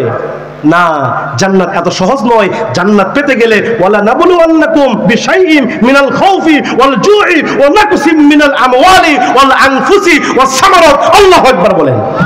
আল্লাহ বলেছেন জান্নাত পেতে গেলে ওয়ালা নাবলুওয়ান্নাকুম, লামেও তাকি নুনও তাকিদ, অবশ্যই অবশ্যই এই দুনিয়াতে তোমাকে পরীক্ষা দিতে হবে। কি দিতে হবে? আপনার জীবনে পরীক্ষা আসবে। নবী মূসা আলাইহিস সালাম কি বলছে? আমাদের সাথে কি আছে? কি আছে আমাদের সাথে? শেষ করে দিব, শেষ করে দিব। কষ্ট হচ্ছে, কষ্ট হচ্ছে। আজকের মাহফিল অনেক মা বোনরা আসছে, মা বোনদের ওয়াজ করা দরকার আছে না নাই? মুসলমান ভাইরা গভীর মনোযোগ। এবার সাইয়্যিদিনা মূসা আলাইহিস সালাম বলছে, উম্মতরা তোমরা টেনশন করো না, চিন্তা করো না, আমাদের সাথে কে আছে? জোরে বলেন। মূসা আলাইহিস সালাম উম্মতদেরকে সান্ত্বনা দিতে শুরু করলেন। মূসা আলাইহিস সালাম উম্মতদেরকে সান্ত্বনা দিলেন, তোমরা টেনশন করো না, তোমরা হতাশ হয়ো না, আল্লাহর সাহায্য নাযিল হয়ে যাবে। এবার মূসা আলাইহিস সালাম উম্মতদেরকে সান্ত্বনা দেওয়ার পরে আল্লাহর কাছে দোয়া করা শুরু করলেন। আল্লাহকে ডেকে ডেকে বলছে, আল্লাহ আজকে আমরা বিপদের মধ্যে পড়ে গেছি, আল্লাহ আজকে আমরা মুসিবতের মধ্যে পড়ে গেছি। আল্লাহ ফেরাউন বাহিনী আমাদেরকে তিন দিক দিয়ে আক্রমণ করেছে, ডান দিক দিয়ে ফেরাউন আক্রমণ করেছে, বাম দিক দিয়ে ফেরাউন আমাদেরকে আক্রমণ করেছে, পিছন দিক দিয়ে আক্রমণ করেছে, আর সামনে আমাদের লোহিত সাগর। আজকে আমরা কোথায় পালাবো, কোন দিকে যাব? আল্লাহ আপনি আমাদেরকে আসমান থেকে সাহায্য নাজিল করে দেন। এই দোয়া যখন আল্লাহর পয়গম্বর মূসা করলেন, আল্লাহ পাক সঙ্গে সঙ্গে ডাক দিয়ে বলছেন, মূসা তোর হাতের মধ্যে ওইটা কি দেখা যায়? আল্লাহু আকবার বলেন। মূসা তোর হাতের মধ্যে এটা কি দেখা যায়? পয়গম্বর মূসা দেখতে বলছে, আল্লাহ আমার হাতের মধ্যে আসা আসা আসা মানে কি? জোরে বলেন, আসা মানে কি? মূসা দেখতে বলছে, আল্লাহ আমার হাতের মধ্যে আছে লাঠি। আল্লাহ পাক মূসাকে পাল্টা প্রশ্ন করলেন, ও মূসা তোর হাতের মধ্যে যে লাঠি আছে এই লাঠি দিয়ে তুই কি করিস? মূসা তখন ডাকতে বলছে, আল্লাহ আমার হাতের মধ্যে যে লাঠিখানা আপনি দেখতে পেতেছেন এই লাঠি দিয়ে আমি মূসা দুইটা কাজ করি। আল্লাহ ডাকতে বললেন, মূসা রে কি দুইটা কাজ তুমি করো তোমার কাছে জানতে চাই। আল্লাহর পয়গম্বর মূসা ডাকতে বলছে, আল্লাহ এই লাঠি দিয়ে আমি মূসা এক নম্বরে যেই কাজটা করি সেটি হলো আমি মূসা প্রত্যেকদিন বকরির পাতা পারি। জোরে বল সুবহানাল্লাহ। তাহলে একজন নবী হয়ে বকরির পাতা পারে, আর বকরির পাতা কে পারে? যার ঘরে বকরি আছে। এক কথা বলছেন না কেন? তার মানে এখান থেকে বোঝা গেল মূসার ঘরে বকরি ছিল, মূসা বকরি চড়াতেন, বকরির রাখাল ছিলেন। এই জন্য মূসা ডাকদা বলছে, আল্লাহ এই লাঠিতে আমি মূসা বকরির পাতা পারি। আল্লাহ আবার প্রশ্ন করলেন, মূসা রে দুই নম্বর এই লাঠি দিয়ে তুমি কি করো? আল্লাহর পয়গম্বর হযরতে মূসা আলাইহিস সালাম ডাকদা বলছে, আল্লাহ দুই নম্বরে এই লাঠিতে ভর দিয়া আমি মূসা রাস্তা হেঁটে যাই, এই লাঠিতে ভর দিয়ে আমি মূসা রাস্তা হেঁটে যাই। আল্লাহ মুহূর্তের মধ্যে বলছে, মূসা রে যেই লাঠি তোমার হাতের মধ্যে আছে ওই লাঠি দিয়া তুমি লোহিত সাগরের মধ্যে আঘাত করো। মূসা ডাকদা বলছেন, আল্লাহ আঘাত করলে কি হবে? আল্লাহু আকবার। সালাকে একটু বেশি কথা একটু বেশি বলে, আল্লাহ আঘাত করলে কি হবে? আল্লাহ ডাকদা বলছে, মূসা বেশি কথা বলো না, আঘাত করেই দেখো আমি আল্লাহ কি বানায়া দেই। আল্লাহু আকবার বলেন। এবার সাইয়্যিদিনা মূসা, তাফসীর ইবনে কাসিরের বর্ণনার মধ্যে লেখা হয়েছে, মুফাসসিরিন কেরাম বর্ণনা করেছেন, এবার হযরতে মূসা আলাইহিস সালামের হাতের মধ্যে যে লাঠি ছিল ওই লাঠি দিয়া লোহিত সাগরের মধ্যে আঘাত করলেন, লোহিত সাগরের মধ্যে বাড়ি মারলেন। বাড়ি মারার সঙ্গে সঙ্গে ওই লোহিত সাগরের ভিতরে এক নয়, দুই নয়, তিন নয়, আমার আল্লাহ রব্বুল আলামিন 12 খানা রাস্তা বের করে দিলে। কয়টি রাস্তা বের হলো? মূসা নবীর জন্য 12 খানা রাস্তা বের হয়ে গেল। হযরত মূসা আলাইহিস সালামের জন্য 12 খানা রাস্তা যখন বের হয়ে গেল, মূসা নবীর মুখে খালি মুচকি মুচকি হাসি, কারণ সাহায্য কে পাঠাইছে? জোরে বলেন। মূসা আলাইহিস সালাম শুধু মুচকি মুচকি হাসে, আর উম্মতদেরকে ডেকে বলে, উম্মতেরা দেখো সবরে সবর করেছে আমরা, আল্লাহর উপর ইস্তেকামাত করেছে, আল্লাহ সাহায্য নাযিল করেছে, আল্লাহ আমাদের জন্য রাস্তা বের করে দিয়েছে। এবার চলো এই রাস্তা দিয়ে আমরা রওনা করব, এই রাস্তা দিয়ে আমরা লোহিত সাগর পার হয়ে যাব। আমার মুসলমান ভাইরা গভীর মনোযোগ দিয়ে শুনবেন। এবার সাইয়্যিদিনা হযরত মূসা আলাইহিস সালাম উম্মতদেরকে নিয়ে এবার লোহিত সাগরের রাস্তা দিয়ে রওনা করা শুরু করলেন। মূসা আলাইহিস সালাম যাইতে যাইতে ওই লোহিত সাগরের মাঝখানে চলে গেলেন। লোহিত সাগরের মাঝখানে যখন মূসা নবী চলে গেলেন, মাঝখানে যাওয়ার পরে এমন সময় ওই ফেরাউনের যারা অনুসারী ছিল, ফেরাউনের যারা উম্মত ছিল, এরা ডাকদা বলছেন, ও খোদা ফেরাউন, এই লোহিত সাগরের ভিতরে এত সুন্দর রাস্তা কে বানালো? ফেরাউন বলছে, আমি বানাছি। নাউজুবিল্লাহ কবেন না, জোরে বলেন। ফেরাউন বলে, আমি বানাইছি। যদি ফেরাউন এই কথা না বলে তার খোদাগিরি কি টিকবে? জোরে বলেন, তারে কেউ খোদা হিসেবে মানবে? এই জন্য ফেরাউন মিথ্যা কথা বললেন, এই রাস্তা আমি বানাইছি। নিজের খোদাগিরি টিকিয়ে রাখার জন্য বললেন, রাস্তা এটা আমি বানাইছি। এবার উম্মতরা ডাকদা বলছেন, ও খোদা ফেরাউন, আপনার এত পাওয়ার, এই লোহিত সাগরের মধ্যে এতগুলো রাস্তা বানাইছেন, যদি আপনি রাস্তা বানায় থাকেন উদ্বোধন কিন্তু আপনাকে করা লাগবে। আল্লাহু আকবার। এবার হবে আসল খেলা। এবার কি হবে? আল্লাহ বলে এত নির্যাতন করছো, প্রথমে 5 বছর নির্যাতন করলে, পরে আবার নির্বাচন দিলে ভোটই লাগে না। কথা বল না কেন? কি যুগ রে ভাই! সকালবেলা যেই লোক মরে গেছে তারও বলে ভোট হয়। একজন ভোট দিয়ে আসা করছে, হুজুর আমি 100টা মারিছি, একজন 1500 ভোট মারিছি। কথা বল না, বলে কি জিব্রাইল নাকি? কথা বল না কেন? এমন ডিজিটাল বাংলাদেশ, দিনের কাজ রাতেই শেষ। কথা বল না কেন? 5 বছর জ্বালাইছে, পরে আবার 5 বছর, পরে আবার 5 বছর জ্বালানোর সময় আমার মুসলমান ভাইয়েরা আল্লাহ বলতেছে আর বেশি জ্বালাস না, তোর জ্বালানি আজকেই বন্ধ করে দেবো। কথা বলেন না কেন? আমার বাংলাদেশে এই ছাত্র জনতাই দেখিয়ে দিয়েছে, যেটা জামাত পারে নাই, যেটা বিএনপি পারে নাই, যেটা হেফাজত পারে নাই, যেটা চরমোনাই পারে নাই, সেটা আমার বাংলাদেশের ছাত্র জনতা করে দেখিয়ে দিয়েছে। কথা বলেন না কেন? আমার দেশের রংপুরের আবু সাইদ পুলিশের গুলির সামনে দাঁড়িয়ে নিজের জীবনটা উৎসর্গ করে দিয়েছে। মীর মুগ্ধর মতো যুবকরা জীবন দিয়ে এই দেশটাকে স্বাধীন করেছে। সুতরাং আগামীতে এই দেশে কিছু থাকুক পড়াবে, ইসলাম থাকবে, কোরআন থাকবে। কথা বলেন ঠিক না?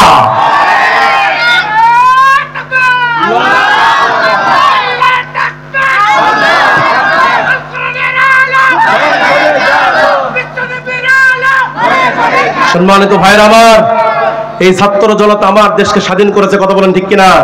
যেদিন 5ই আগস্ট আপনারা দেখেছেন এই বাংলাদেশের কোন অভ্যুত্থান হয়েছে, এই 5ই আগস্ট যেদিন লং মার্চ টু ঢাকা, এই বাংলাদেশের ছাত্র জনতা যেদিন ঢাকার অভিমুখে রওনা করেছিল, সেই 5 তারিখে এই ফাঁসিবাদী, এই জালিম শাসক, এই ফাঁসিবাদী সরকার সে সেনাপ্রধানদেরকে চাপ প্রয়োগ করেছিল। সে বলেছিল ছাত্রদের বুকে গুলি চালাও, ছাত্রদের লাশের পর লাশ ফেলে দাও, রক্তের বন্যা করে দাও, তারপর আমাদের 41 সাল পর্যন্ত থাকতে হবে। কথা বলেন না কেন? সেনা প্রধানরা বলেছে না, সম্ভব না। কয়জন রে গুলি মারবো? একজন রে গুলি মারলে আরেকজন গুলির সামনে বুক পেতে দেয়। আল্লাহু আকবার বলেন। কয় আবু সাইদ রে মারবো? এক আবু সাইদ শহীদ হয়েছে, লক্ষ আবু সাইদের উত্তরসূরি বাংলাদেশে তৈরি হয়ে গেছে। সেনা প্রধানরা বলে কাকে মারবো? একজনে মারলে আরেকজন এসে বুকটা পেতে দেয়, কয়জনকে গুলি করে মারবো? সুতরাং আমাদের পক্ষে আর মারা সম্ভব না, আপনি পদত্যাগ করেন। এই ফ্যাসিবাদী সরকার তখন বললেন পদত্যাগ তো করো, আমারে 2 দিন সময় দেন। কয়দিন সময়? আমি একটু চিন্তা ভাবনা করে একটু ভাবি। সেনা প্রধানরা সেদিন বলেছিলেন আপনাকে 2 দিন কেন, আপনাকে সময় দিলাম 45 মিনিট। জোরে কোন কত মিনিট? আপনাকে সময় দিলাম 45 মিনিট। ওই শাহবাগ থেকে গণভবনে আসতে ছাত্র জনতার মাত্র 45 মিনিট লাগবে। যদি এর ভিতরে দেশ ছাড়তে পারেন আপনার জীবনটা কোনো রকম বাঁচবে, যদি এর ভিতরে দেশ ছাড়তে না পারেন আপনার হাড্ডি পর্যন্ত খোঁজা পাওয়া যাবে না। দেখতে না বলে সেদিন এই ফাঁসিবাদী সরকার রান্না করা ভাত খাইতে পারে নাই। কথা বলেন না কেন? ভাত রান্না করছে কিন্তু খাইতে, আল্লাহ বলে এটাই হচ্ছে আমার খেলা। আল্লাহু আকবার বলেন। ফেরাউন এবার উম্মতেরা বলছে, ও খোদা ফেরাউন, আপনি যদি এত সুন্দর রাস্তা বানায় থাকেন উদ্বোধন আপনাকে করা লাগবে, ফিতা আপনাকে কাটা লাগবে। ফেরাউন তখন বেকায়দার মধ্যে পড়ে 2টা চিন্তা করলেন। কয়টা চিন্তা করলেন? 2টা চিন্তা করলেন। 1 নম্বরে সে চিন্তা করলো যদি আমি এই লোহিত সাগরের রাস্তা দিয়ে যদি এই মুহূর্তে না হাঁটি তাহলে আমার খোদাগিরি টিকবে না। কতক্ষণ না গা, যদি আমি এই মুহূর্তে না হাঁটি কেউ আমার খোদা মানবে না। আর 2 নম্বর চিন্তা করলো যদি এই লোহিত সাগর রাস্তা দিয়ে আমি হেঁটে যাই, না জানি 2 ধারে পানি যদি এক জায়গায় হয়ে যায় তাহলে আমি ফেরাউন আজকে শেষ। কথা বল না হ্যাঁ, আজকে আমি শেষ, দুনিয়া থেকে বিদায় নিয়ে চলে যাব। তারপরে ফেরাউন চিন্তা করলো পরে যা হয় হোক, আগে আমি ক্ষমতার চেয়ার বাঁচাই। কথা বলেন না কেন? তিনি এবার ক্ষমতার চেয়ার বাঁচিয়ে রাখার জন্য, ক্ষমতার চেয়ার টিকিয়ে রাখার জন্য এবার ওই ফেরাউন লোহিত সাগরের সেই রাস্তা দিয়ে তিনি যখন রওনা করা শুরু করলেন, যাইতে যাইতে ফেরাউন বাহিনী যখন সমুদ্রের মাঝখানে সাইয়্যিদিনা মূসা নবী তার উম্মতদেরকে নিয়ে কিনারায় উঠে গেছে। সুবহানাল্লাহ বলেন। মূসা নবী কিনারায় উঠে গেছে আর ফেরাউন বাহিনী সমুদ্রের মাঝখানে। এবার আল্লাহ পাক জিবরাইলকে দেখে বললেন, ও জিবরাইল, এবার তুমি তোমার খেলা শুরু করো। আল্লাহু আকবার বলে। জিবরাইল বলতেছে, আল্লাহ এই খেলার জন্য তো এতদিন ধরে অপেক্ষা করছি, আজকে আর কোয়ার্টার হবে না, সেমিফাইনাল হবে না, আজকে হবে ফাইনাল ম্যাচ। আল্লাহু আকবার বলে। এবার জিবরাইল ফেরেশতা ফেরাউনের সঙ্গে খেলতে গিয়া লোহিত সাগরের 2 ধারে পানি দিয়ে খালি সাঁটা মারে। ফেরাউনের মুখের মধ্যে পানি, নাকের মধ্যে পানি যখন ঢোকে ফেরাউন পানি খায়, কয় আল্লাহ আমি আপনার উপর ঈমান আনলাম।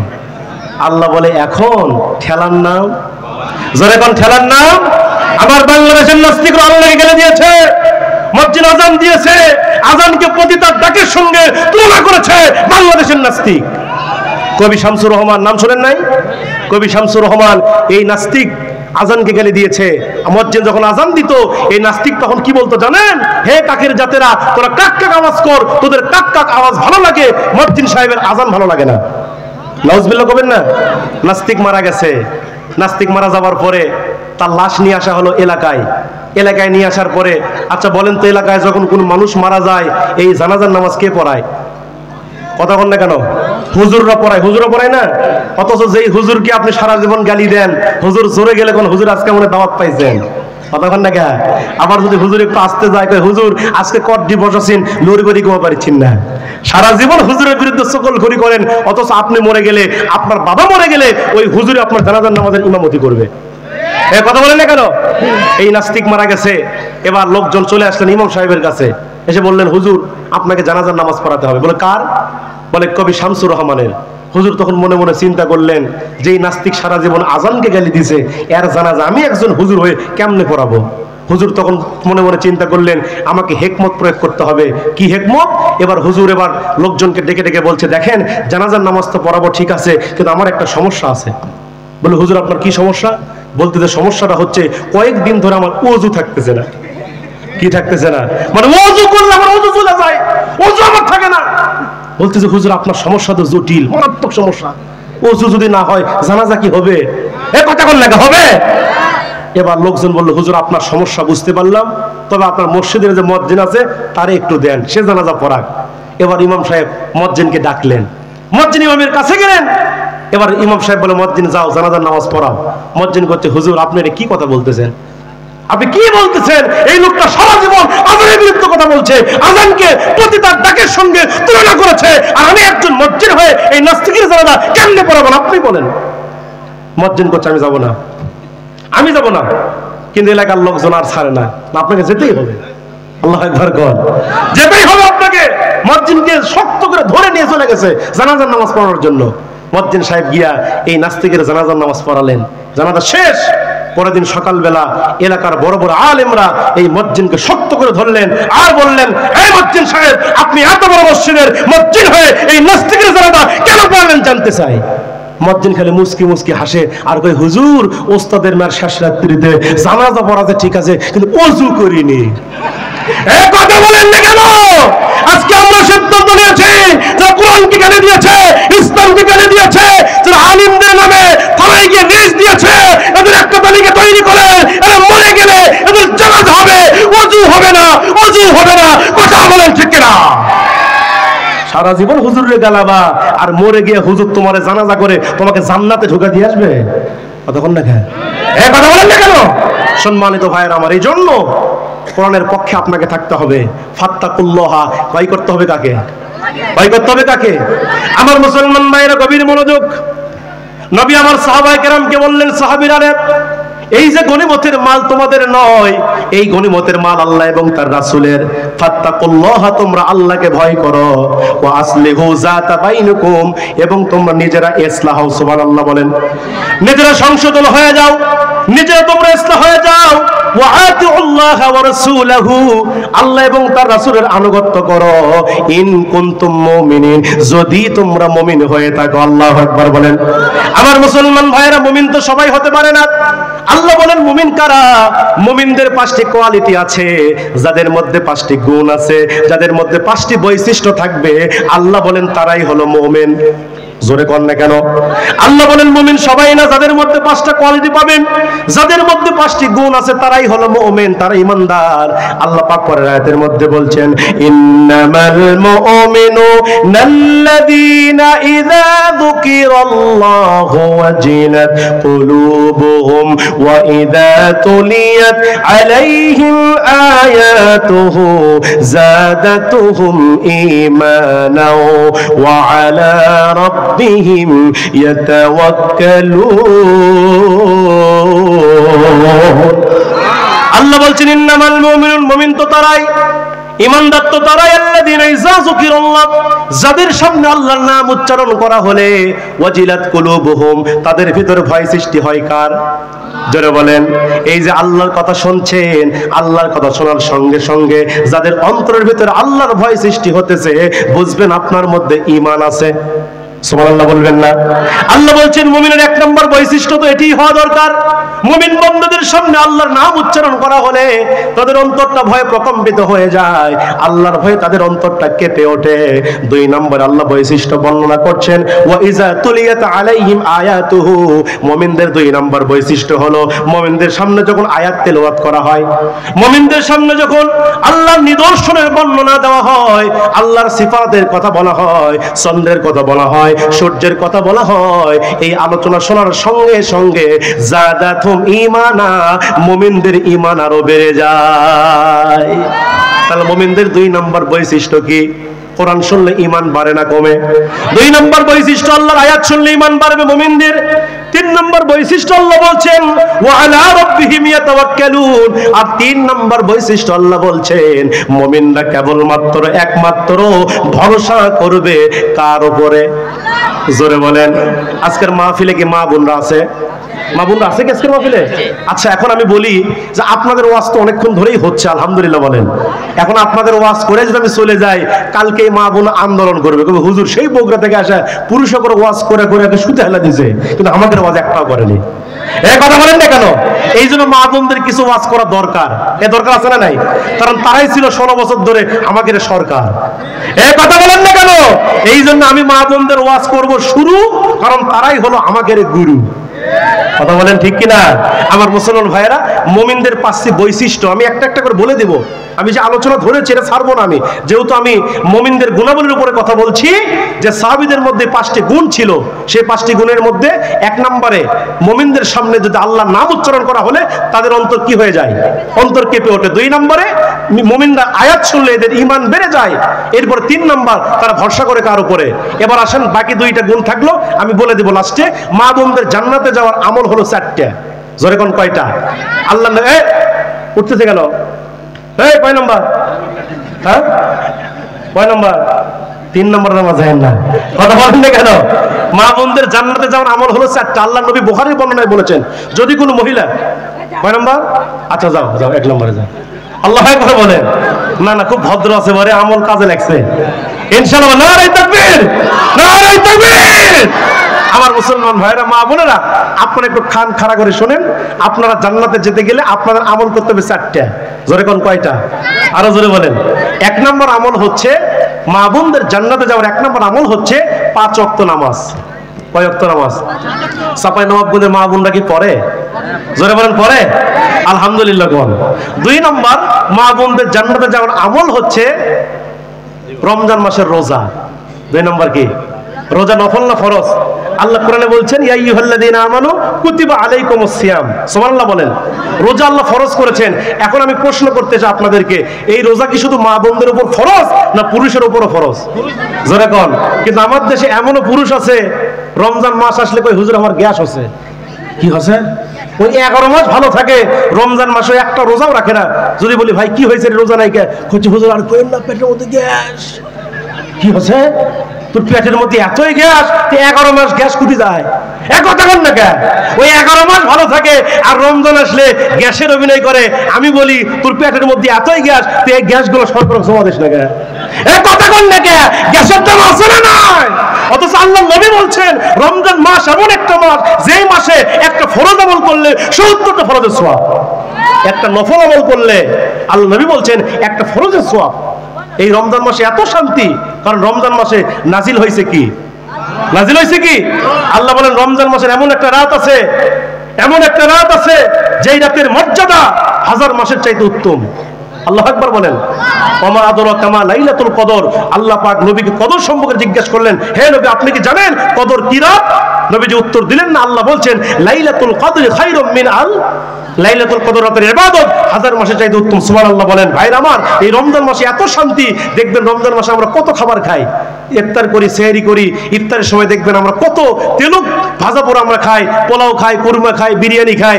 আমরা রোজা রাখার পরে এই যে খাইতে খাইতে এটি না থাকা মন তো খাওয়া ছাড়ি না। এই কথা বল না কে? কত হুজুর আজকে না খাওয়া বলতে উঠতেছি না, আছে না নাই? তারপরে দেখবেন পেট ঠিক রাখে কে? যখন পেট ঠিক রাখে কে? এত খাবার আমরা খাই তেলুক জাতীয় জিনিস, তারপর আল্লাহ আমাদের সুস্থ রাখে। এর কারণ হলো এটি হচ্ছে রমজান মাসের মাহাত্ম্য। সুবহানাল্লাহ বলেন। গত বছর বগুড়া চার মাথায় দেখে এক চাচা ইফতারের সময় বেগুনি খাচ্ছে, খালি চুল কাটছে। কি করতেছে? আমি বললাম চাচা বেগুনি খায়েন না, বেগুনি খালি কিন্তু চুলকাবেই, কারণ বেগুনিতে অ্যালার্জি আছে না নাই? যখন আছে না নাই, চাচা ডাক ডাকে হুজুর থন তো, বেগুনি খেতেও মজা, চুলকাতেও মজা। সুবহানাল্লাহ। এটি হচ্ছে রমজানের মজা। এত শান্তি রমজান মাসে, বাকি 11 মাসে কি এই শান্তি আছে? কয় নম্বর চাচা? কয় নম্বর?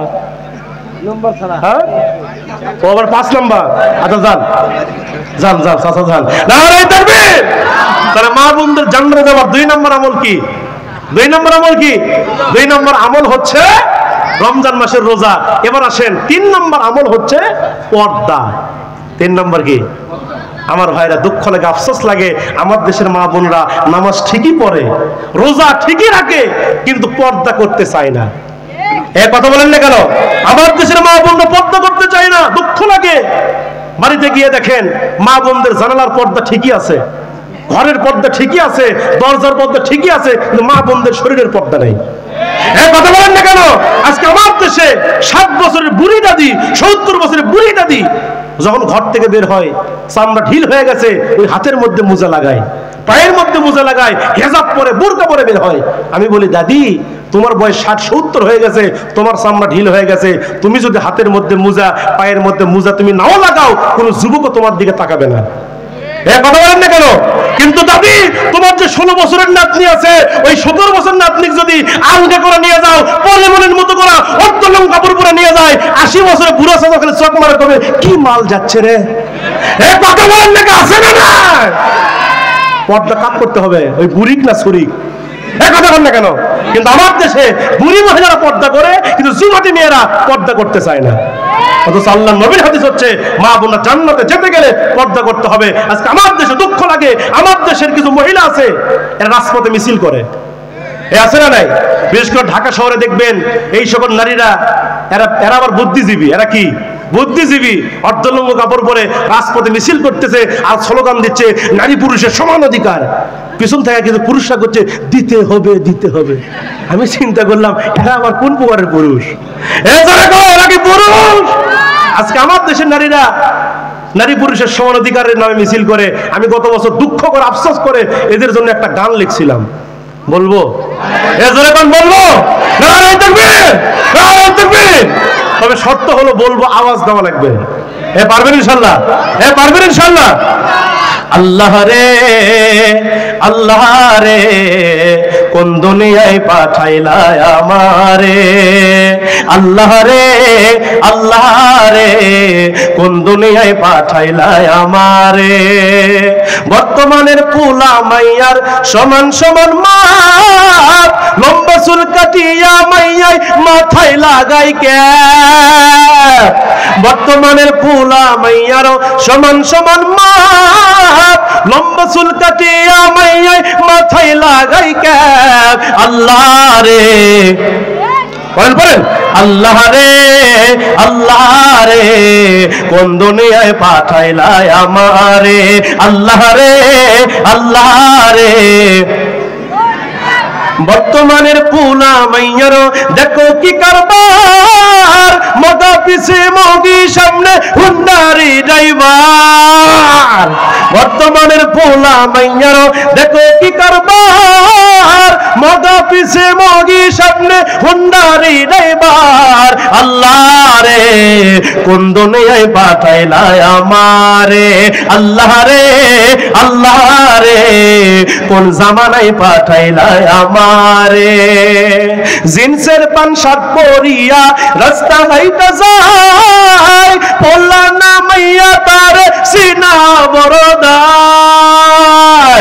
জিন্সের প্যান্ট শার্ট পরিয়া রাস্তা হাইটা যায়, পোলা না মাইয়া তার সিনা বড়দায়। আল্লাহ রে, সবাই সবাই সবাই বলেন আল্লাহ রে কোন জামানায় পাঠাইলাই আমারে। হিন্দি গানের টান মারিয়া রাস্তা হাইটা যায়, আবার কারু সুরে সুরে বুকটা ফাটা যায়। এ কথা কোন আছে না নাই? হিন্দি গানের টান মারিয়া রাস্তা হাইটা যায়, আবার কারু সুরে সুরে বুকটা ফাইটা যায়।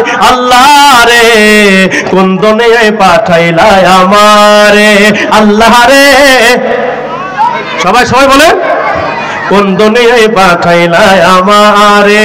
আল্লাহ রে কোন জামানায় পাঠাইলাই আমারে। জোরে বলেন মারহাবা। আমার মুসলমান ভাইয়েরা, এই জন্য মা বোনদের 3 নম্বর আমল হলো পর্দা। জোরে কোন 3 নম্বর কি? 3 নম্বর আমল হলো পর্দা। আর 4 নম্বর আমল আল্লাহর নবী বলেছেন মা বোনদের জান্নাতে যাওয়ার 4 নম্বর আমল হলো স্বামীর খেদমত। কার খেদমত? কথা কন না কেন? স্বামীর খেদমত। এমন কিছু মহিলা আছে স্বামীর খেদমত করতে চায় না। জোরে কোন আছে না নাই? এমন কিছু মহিলা আমার সমাজে আছে স্বামী দামই দেয় না, কই তুমি স্বামী না আওয়ামী লীগ। কথা কন না কেন? এরকম কিছু মহিলা আছে না নাই? স্বামী বাজার থেকে সারাদিন কাজ করে, মাঠে সারাদিন কাজ করে, বাড়িতে গেছে গিয়া বলতে তুমি মাইনার মাও 1 গ্লাস পানি দাও তো, বলে তুমি লিয়ে খাবার পারো না। এরকম কিছু মহিলা আছে না নাই? আমি বলি মা আপনি স্বামীর খেদমত করবেন, স্বামীর খেদমতের মধ্যেই আপনার জান্নাত নিহিত। কথা কোন ঠিক কিনা? এখন কিছু মহিলা কবে হুজুর পুরুষের ওয়াজ তো ভালোই করতেছেন, এমনও পুরুষ আছে ফেরাউন মার্কা। এই কথা কোন লাগা আমাদেরকে ধরে ধরে পিটায় এমন পুরুষ আছে না নাই? বাইরে যা কিছু হয়েছে, কারোর সঙ্গে কথা কাটাকাটি হয়েছে, ব্যবসায় লেনদেনে কম বেশি হয়েছে, ওই রাগ আর মানুষের উপর ঝাড়ে না, বাড়িতে এসে বইয়ের উপর ঝাড়ে। কথা কোন লাগা বাড়ির ঠুকাই খালি এরকম আছে না নাই? বউ খালি মনে মনে করছে টাটকা ফেরাউনের বাচ্চা কেমন আলো। এই কথা কোন লাগা আছে না নাই? আছে না নাই? আপনি এমন ব্যবহার কেন করছেন? আল্লাহর নবীর স্ত্রী তো একটা ছিল না, আপনি তার একজন স্ত্রী, আপনার 2টা স্ত্রী, কিন্তু আল্লাহর নবীর বর্ণনা এসেছে 9 জন স্ত্রী। কেউ বলছে আল্লাহর নবীর 11 জন স্ত্রী। আল্লাহু আকবার। 11 জন স্ত্রীকে রাসূল ভালোবাসতেন। আল্লাহর নবীর 11 জন স্ত্রী একদিন নবীকে লক্ষ্য করে বলছেন ইয়া রাসূলুল্লাহ, ইয়া হাবিবাল্লাহ, নবী গো আপনার কাছে আমরা জানতে চাই আপনি কোন স্ত্রীকে বেশি ভালোবাসেন। সুবহানাল্লাহ। নবীজির সামনে 11 জন স্ত্রী দাঁড়িয়ে গেছে, বলছেন ইয়া রাসূলুল্লাহ আপনি কোন স্ত্রীকে বেশি ভালোবাসেন? আল্লাহর নবী এই কথা শোনার সঙ্গে সঙ্গে নবী আমার চিন্তার মধ্যে পড়ে গেল কার কথা বলবো। একজনকে যদি বলি আর বাকি 10 জন মন খারাপ করবে। এই জন্য আল্লাহর নবী একটু হিকমত প্রয়োগ করলেন। নবী আমার ডাক দিয়ে বলছেন ও আমার কলিজার টুকরা স্ত্রীরা, আমি কোন স্ত্রীকে বেশি ভালোবাসি এই উত্তর আমি আজকে দেব না, কালকে সকালবেলা দেব, তোমরা একটু আমার সময় দাও। স্ত্রীরা বললেন ঠিক আছে কালকে সকালবেলা আমরা শুনতে চাই। আল্লাহর নবী স্ত্রীদের কাছ থেকে রুখসত নিয়ে নবী আমার রাত্রি যখন গভীর হয়ে গেল আল্লাহর নবী ওই সুযোগে প্রত্যেক স্ত্রীর ঘরে ঢুকলেন আর 2টা করে খেজুর দিলেন। নবী আমার প্রত্যেক স্ত্রী ঘরে ঢুকলেন আর 2টা করে খেজুর দিলেন আর বললেন আমি যে তোমার ঘরে এসে 2টা খেজুর দিছি এইটা যেন কেউ না জানে। প্রত্যেক স্ত্রী ঘরে গিয়ে 2টা খেজুর দিলেন আর বললেন এইটা যেন কেউ না জানে। এইভাবে 11 জন স্ত্রী ঘরে গিয়ে নবীজি খেজুর দিলেন আর বললেন এইটা কেউ না জানে। এইটা বলার পরে সকাল যখন হয়ে গেল আল্লাহর নবী 11 জন স্ত্রীকে কাছে ডাকলেন। ডাকার পর আল্লাহর নবী ডাকদা বলছেন ও আমার কলিজার টুকরা স্ত্রীরা, তোমরা গতকালকে প্রশ্ন করেছো আমি কোন স্ত্রীকে বেশি ভালোবাসি, এখন তোমরা আমার কাছ থেকে শুনে নাও। আমি ওই স্ত্রীকে সবচাইতে বেশি ভালোবাসি, ওই স্ত্রীকে সবচাইতে বেশি মহব্বত করি গত রাত্রিতে যে স্ত্রী ঘরে গিয়া 2টা খেজুর আমি রাসূল দিছিল।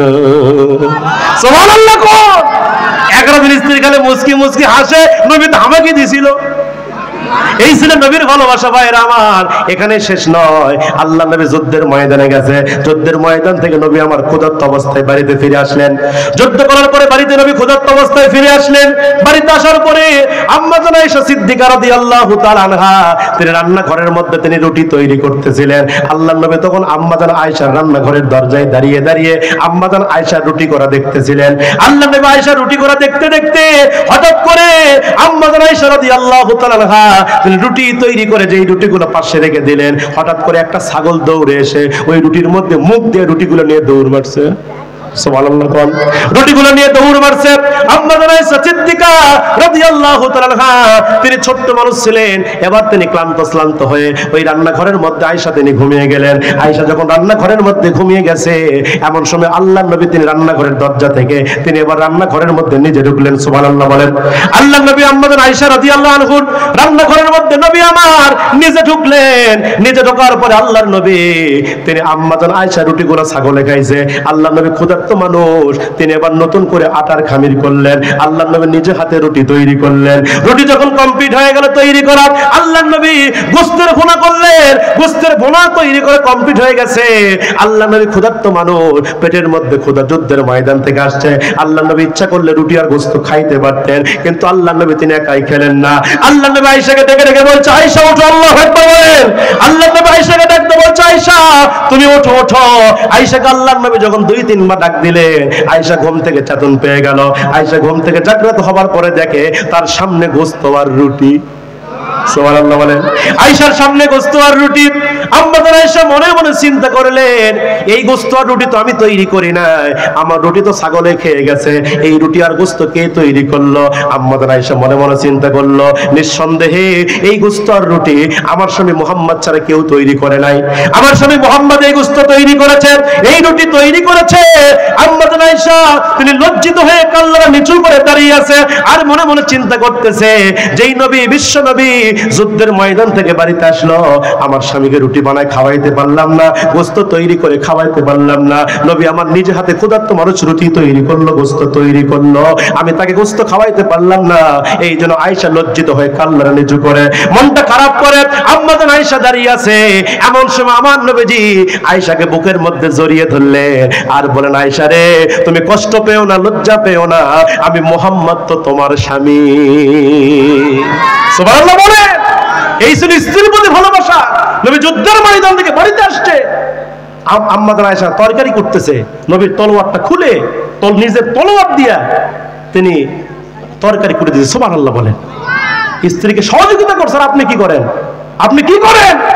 আপনি মনে মনে চিন্তা করেন তো বিয়ে করছি তরকারি করে দেওয়ার জন্য নাকি এই কথা বলেন না বিয়ে করছি সব তুই করবো না এটা করা যাবে না আপনি স্ত্রীকে সহযোগিতা করেন বেশি কিছু করতে হবে না একটু গ্লাসটা আগে দেন একটু প্লেটটা একটু এগিয়ে দেন একটু পানির বালতিটা এগিয়ে দেন দেখবেন আপনার বেশি কিছু করতে হবে না স্ত্রী আপনার প্রতি খুশি হয়ে যাবে এই কথা বলেন না কেন আজকে আপনি স্ত্রীকে ভালোবাসা দিতে পারেন নাই স্ত্রীকে শ্রদ্ধা করতে পারেন নাই সম্মান দিতে পারেন নাই যার কারণে স্ত্রী আপনার প্রতি ভালোবাসা রাখে না কথা বলেন না কেন কোরআন কি বলছে আল্লাহর নবী কি বলছে স্ত্রীকে ভালোবাসা দাও তাহলে ভালোবাসা পাবে সুবহানাল্লাহ বলেন এজন্য ভাইয়ের আমার স্ত্রীকে ভালোবাসবেন তো ইনশাআল্লাহ আর মা বোনদেরকে বলবো মা বোনেরা আপনারা স্বামীর খেদমত করবেন আপনি মরে যাবেন যদি আপনার স্বামী বলে আমার স্ত্রী খুব ভালো ছিল নবীজি বলেছেন এই সাক্ষীটাই তোমার জান্নাতে দেওয়ার জন্য যথেষ্ট হয়ে যাবে সুবহানাল্লাহ বলেন এই জন্য মা বোনেরা আপনারা এই 4টি আমল করবেন আর সর্বশেষ আমি চাঁপাইনবাবগঞ্জে আর আসতে পারবো কিনা জানি না তবে সর্বশেষ আমি একটা আমল আপনাদের দিতে চাই এখানে যারা বিয়ে করছেন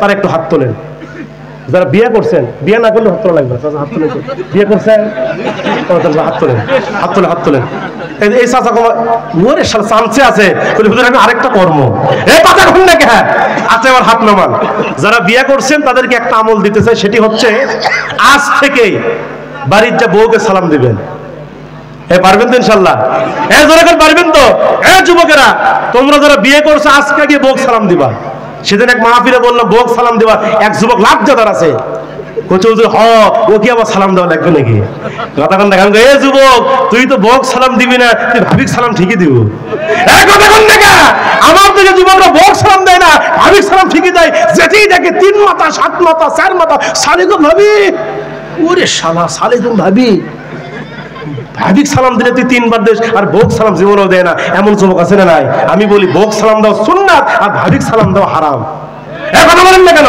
এখানে এমনও চাচা আছে এমনও চাচা বসে আছে বিয়ের বয়স 50 বছর হচ্ছে বিয়ের বয়স 40 বছর 60 বছর বিয়ের বয়স জীবনে চাচিক সালাম দেয়নি এমন চাচা আছে না নাই এজন্য আজকে গিয়ে চাচা যারা আছেন আজকে গিয়ে চাচিক সালাম মারবেন প্রথমে গিয়ে দরজা ঠকঠক করবেন আসসালামু আলাইকুম ময়নার মা দরজা খোলো আই লাভ ইউ খালি বুকত খালি জোরে ধরবেন আল্লাহু আকবার কর আল্লাহ খুশি হয়ে যাবে এই জন্য আমি বলি সালাম দিবেন তো ইনশাআল্লাহ সালাম দিবেন তো মা বোনরা যারা পর্দার আড়ালে আছেন আপনাদের স্বামী যদি এখানে থাকে আজকে আগে আপনাকে সালাম দিবে কথা বলেন না কেন?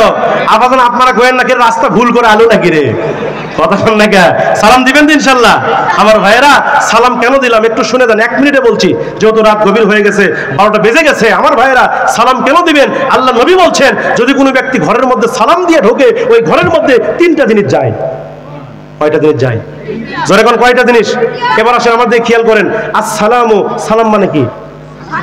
কথা বলেন, সালাম মানে কি? শান্তি। 1 নম্বর ঘরের মধ্যে শান্তি ঢোকে। 1 নম্বর কি ঢোকে? শান্তি ঢোকে। 2 নম্বর রাহমাতুল্লাহ, আল্লাহ রহমত ঢোকে। 2 নম্বর কি ঢোকে? ওয়া বারাকাতু, বরকত ঢোকে। সুবহানাল্লাহ বলেন। তাহলে যে ব্যক্তি ঘরের মধ্যে সালাম দিয়ে ঢোকে, এক সালামে ঘরের মধ্যে শান্তি ঢোকে, রহমত ঢোকে, বরকত ঢোকে। যেই ঘরে এই 3টে জিনিস ঢুকবে ওই ঘরে কি অশান্তি থাকতে পারে? যখন অশান্তি থাকতে পারে। আরেকটি ফায়দার কথা আমি বলি, সেটি হচ্ছে এখানে অনেক লোক বসে আছেন, আপনাদের বাড়িতে পিচ্চি পিচ্চি বাচ্চা থাকে না? দেখবেন 4 বছর, 5 বছর, 6 বছরের এরকম ছোট বাচ্চা থাকে না? অনেকের নাতি নাতনি থাকে। আপনি যদি প্রত্যেকদিন ঘরেতে সালাম দিয়ে ঢোকেন দেখবেন অটোমেটিকলি ওই ছোট্ট বাচ্চা সালাম শিখে ফেলবে। সুবহানাল্লাহ বলবেন না? আপনাকে এক্সট্রা করে সালাম শেখানোর দরকার নাই। আপনি প্রত্যেকদিন ঘরে গিয়া বাড়িতে ঢোকার সময় আসসালামু আলাইকুম বলবেন, ওই ছোট্ট বাচ্চা প্রত্যেকদিন আপনার সালাম শুনতে শুনতে ও নিজেই সালাম শিখে ফেলবে। হঠাৎ করে দেখবেন ওই বাচ্চা আপনাকে নিজেই সালাম দিচ্ছে। আল্লাহু আকবার বলেন। এমনও বাবা আছে আমার দেশে, দুঃখ লাগে রে ভাই, বিশেষ করে আমার বগুড়ার বিভিন্ন অঞ্চলে, গ্রাম অঞ্চলে এমনও বাবা আছে সলক দিয়ে কয় দোকান থেকে বিড়ি লিয়ে আয়। এরকম আছে না নাই? হয়তো চাপাই নবাব বলে নাই, বাপ ষোলক টাকা দিচ্ছে আর বলে ওই যে দোকানে গিয়া একটু বিড়ি লিয়ে আমি বিড়ি খামো। ওই 6 বছর 7 বছরের বাচ্চা ও প্রত্যেক দিন দোকানে গিয়া বাবার জন্য বিড়ি লিয়ে আসে। কি লিয়ে আসে? বাবার জন্য বিড়ি লিয়ে আসে, বাবার হাতে বিড়ি দেয়। ওই বাপ তখন কি বেলজ্জা, কি লজ্জাহীন বাবা ওই ছোট বাচ্চার সামনে বিড়িটা মুখের মধ্যে দিয়া আগুন দিয়ে বিড়ি খায়। আছে না নাই? আছে না নাই? ওই ছোলের সামনে বিড়ি ধরায়, ওই ছোট বাচ্চার সামনে বিড়ি খায়। প্রত্যেক দিন ওই বাপ বিড়ি খায় ওই ছোলের সামনে। হঠাৎ করে বিড়ি খাইতে খাইতে ওই ছোল খেলে মনে মনে চিন্তা করে, কি রে আমার বাপ কি খায়, এর মধ্যে কি আছে, কি স্বাদ আছে। ওই ছোল তো আর বুঝছে না বিড়ি হলো নেশা। ওই ছোল মনে করে জিঙ্কা চানাচুর খায়, কালাই বাদাম খায়, মনে হচ্ছে বিড়ি মনে ওই রকম। ওই ছোল খেলে প্রত্যেকদিন চিন্তা করে আমার বাপ কি খায়, এর মধ্যে কি স্বাদ আছে, কি মজা আছে। এবারে বাপ যখন বিড়ি খায়, বিড়ির যে গোড়া আছে না, কথা কন না একেবারে, ওই বিড়ির যে পুটকি আছে না, ওরা যখন ফেলা দেয় বাপ চলে গেলে ওই ছোল খেলে বিড়ির পুটকি টানে। ওই ছোল বিড়ির গোড়া খাইতে খাইতে গাঁজা করে, ইয়াবা করে, ফেন্সিডিল করে পর্যন্ত হয়ে যায়। কথা বল ঠিক কিনা? এই জন্য পায়ে হাত দিয়ে বলছি, সন্তানকে ভালো বানাতে গেলে আগে নিজে ভালো হতে হবে। কেন? সন্তানকে ভালো বানাতে গেলে, ছেলে মেয়েকে ভালো বানাতে গেলে আগে নিজে ভালো হওয়া লাগবে। নিজে যদি নামাজ না পড়ে সন্তানকে নামাজের ওয়াজ করেন, ওই ছেলেকে বাবা আপনি তো নামাজ পড়েন না। কতক্ষণ না কেন? এজন্য ছেলে মেয়েকে ভালো বানাতে গেলে ছেলে মেয়ে এমনি ভালো হবে না, আগে নিজে ভালো হতে হবে। আপনি যদি ভালো হন ছেলে মেয়ে অটোমেটিক ভালো হয়ে যাবে। কথা বলেন না কেন? এই জন্য আমাদের সমাজকে সংস্কার করতে হবে। যুবক ভাইদেরকে বলি, যুবক ভাইয়েরা তোমরা আজকের তাফসীর মাহফিল করেছো, আলহামদুলিল্লাহ বলো আলহামদুলিল্লাহ। আমার যুবক ভাইয়ের এখানে তাফসীর মাহফিল না করে মমতাজকে নিয়ে আসে ফাটা যায়, জোড়া দেওয়ার বুদ্ধি নাই, রূপবানে নাচে কোমর দোলাইয়া করতে পারতো কিনা? কিন্তু আমার যুবক ভাইয়েরা, সোনার ছেলেরা, কলিজার টুকরারা, এরা আজকে গান বাদ্য না করে তাফসীর মাহফিল করেছে। আল্লাহু আকবার বলেন। আমি চাই এই তাফসীর মাহফিলে যুবকরা প্রত্যেক বছর করবে ইনশাআল্লাহ। ইনশাআল্লাহ বলেন। এখানে জান্নাতের বাগান লাগাবে, প্রত্যেক বছর এখানে তাফসীর হবে, কোরআন থেকে আলোচনা হবে। আপনারা কি রাজি আছেন? রাজি আছেন? তো হাত তুলে একটা বার আল্লাহকে দেখায় দেন। নারায়ে তাকবীর, নারায়ে তাকবীর। আল কোরআনের আলো, আল হাদিসের আলো, নারায়ে তাকবীর। আল্লাহ কবুল করুক, আমিন বলেন। সম্মানিত ভাইয়ের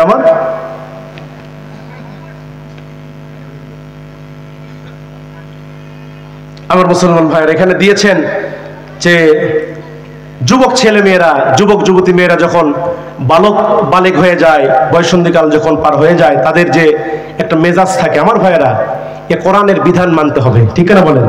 আল্লাহ পাক যে বিধান দিয়েছে, আল্লাহ পাক যে বিধান দিয়েছে, যে উপদেশগুলো আল্লাহ কোরআনের মাধ্যমে দিয়েছে, ইসলামী সাহিত্য পড়াতে হবে, কোরআনের তাফসীর পড়াতে হবে। কথা বলেন ঠিক কিনা? আজকে আমার দেশের যুবক ছেলে মেয়েরা আজকে ওই যে রবি ঠাকুরের ক্যাম্পেনানি ইচ্ছা পড়ে। কথা বল না কেন? আমি বলতে চাই আমার দেশের যুব সমাজকে আজকে ইসলামিক শিক্ষায় শিক্ষিত করতে হবে। যে সন্তান ইসলামী শিক্ষায় সুশিক্ষিত হবে ওই ছেলের দ্বারা গুনাহের কাজ হবে না। কথা বলেন ঠিক কিনা? আসুন আমার ভাইয়েরা, আমি যে কথা বলছিলাম, মুমিনদের কয়টি গুণ লাগবে? কয়টি গুণ? 5টি গুণ না? আমি 3টা গুণের কথা বলেছিলাম। সর্বশেষ যে গুণটি আল্লাহ বলছেন আল্লাযীনা ইয়াকিমুনাস সালাতা, 4 নম্বর গুণ হচ্ছে মুমিনদের 4 নম্বর বৈশিষ্ট্য হলো তারা নামাজি হবে। তারা কি হবে? তারা নামাজি হবে।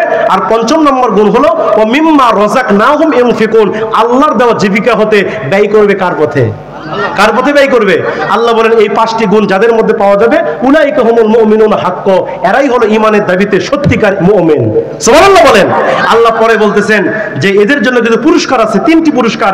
আল্লাহ বলছেন লাহুম, তাদের জন্য রয়েছে দারজাতুন ইনদা রাব্বিহিম, রবের পক্ষ থেকে মর্যাদা। সুবহানাল্লাহ বলেন। আল্লাহর পক্ষ থেকে আপনার সম্মান মর্যাদা বাড়িয়ে দিবেন আল্লাহ।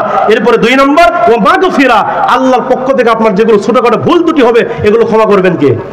আল্লাহ ক্ষমা করবেন। 3 নম্বর ও রিজকুন কারীম, এবং আল্লাহ পাক আপনাকে সম্মানজনক রিজিক দান করবেন। সুবহানাল্লাহ বলেন। আল্লাহ পাক মুমিনদের এই 5টি বৈশিষ্ট্য, এই 5টি গুণ অর্জন করে কবরে যাওয়ার তৌফিক দান করুন।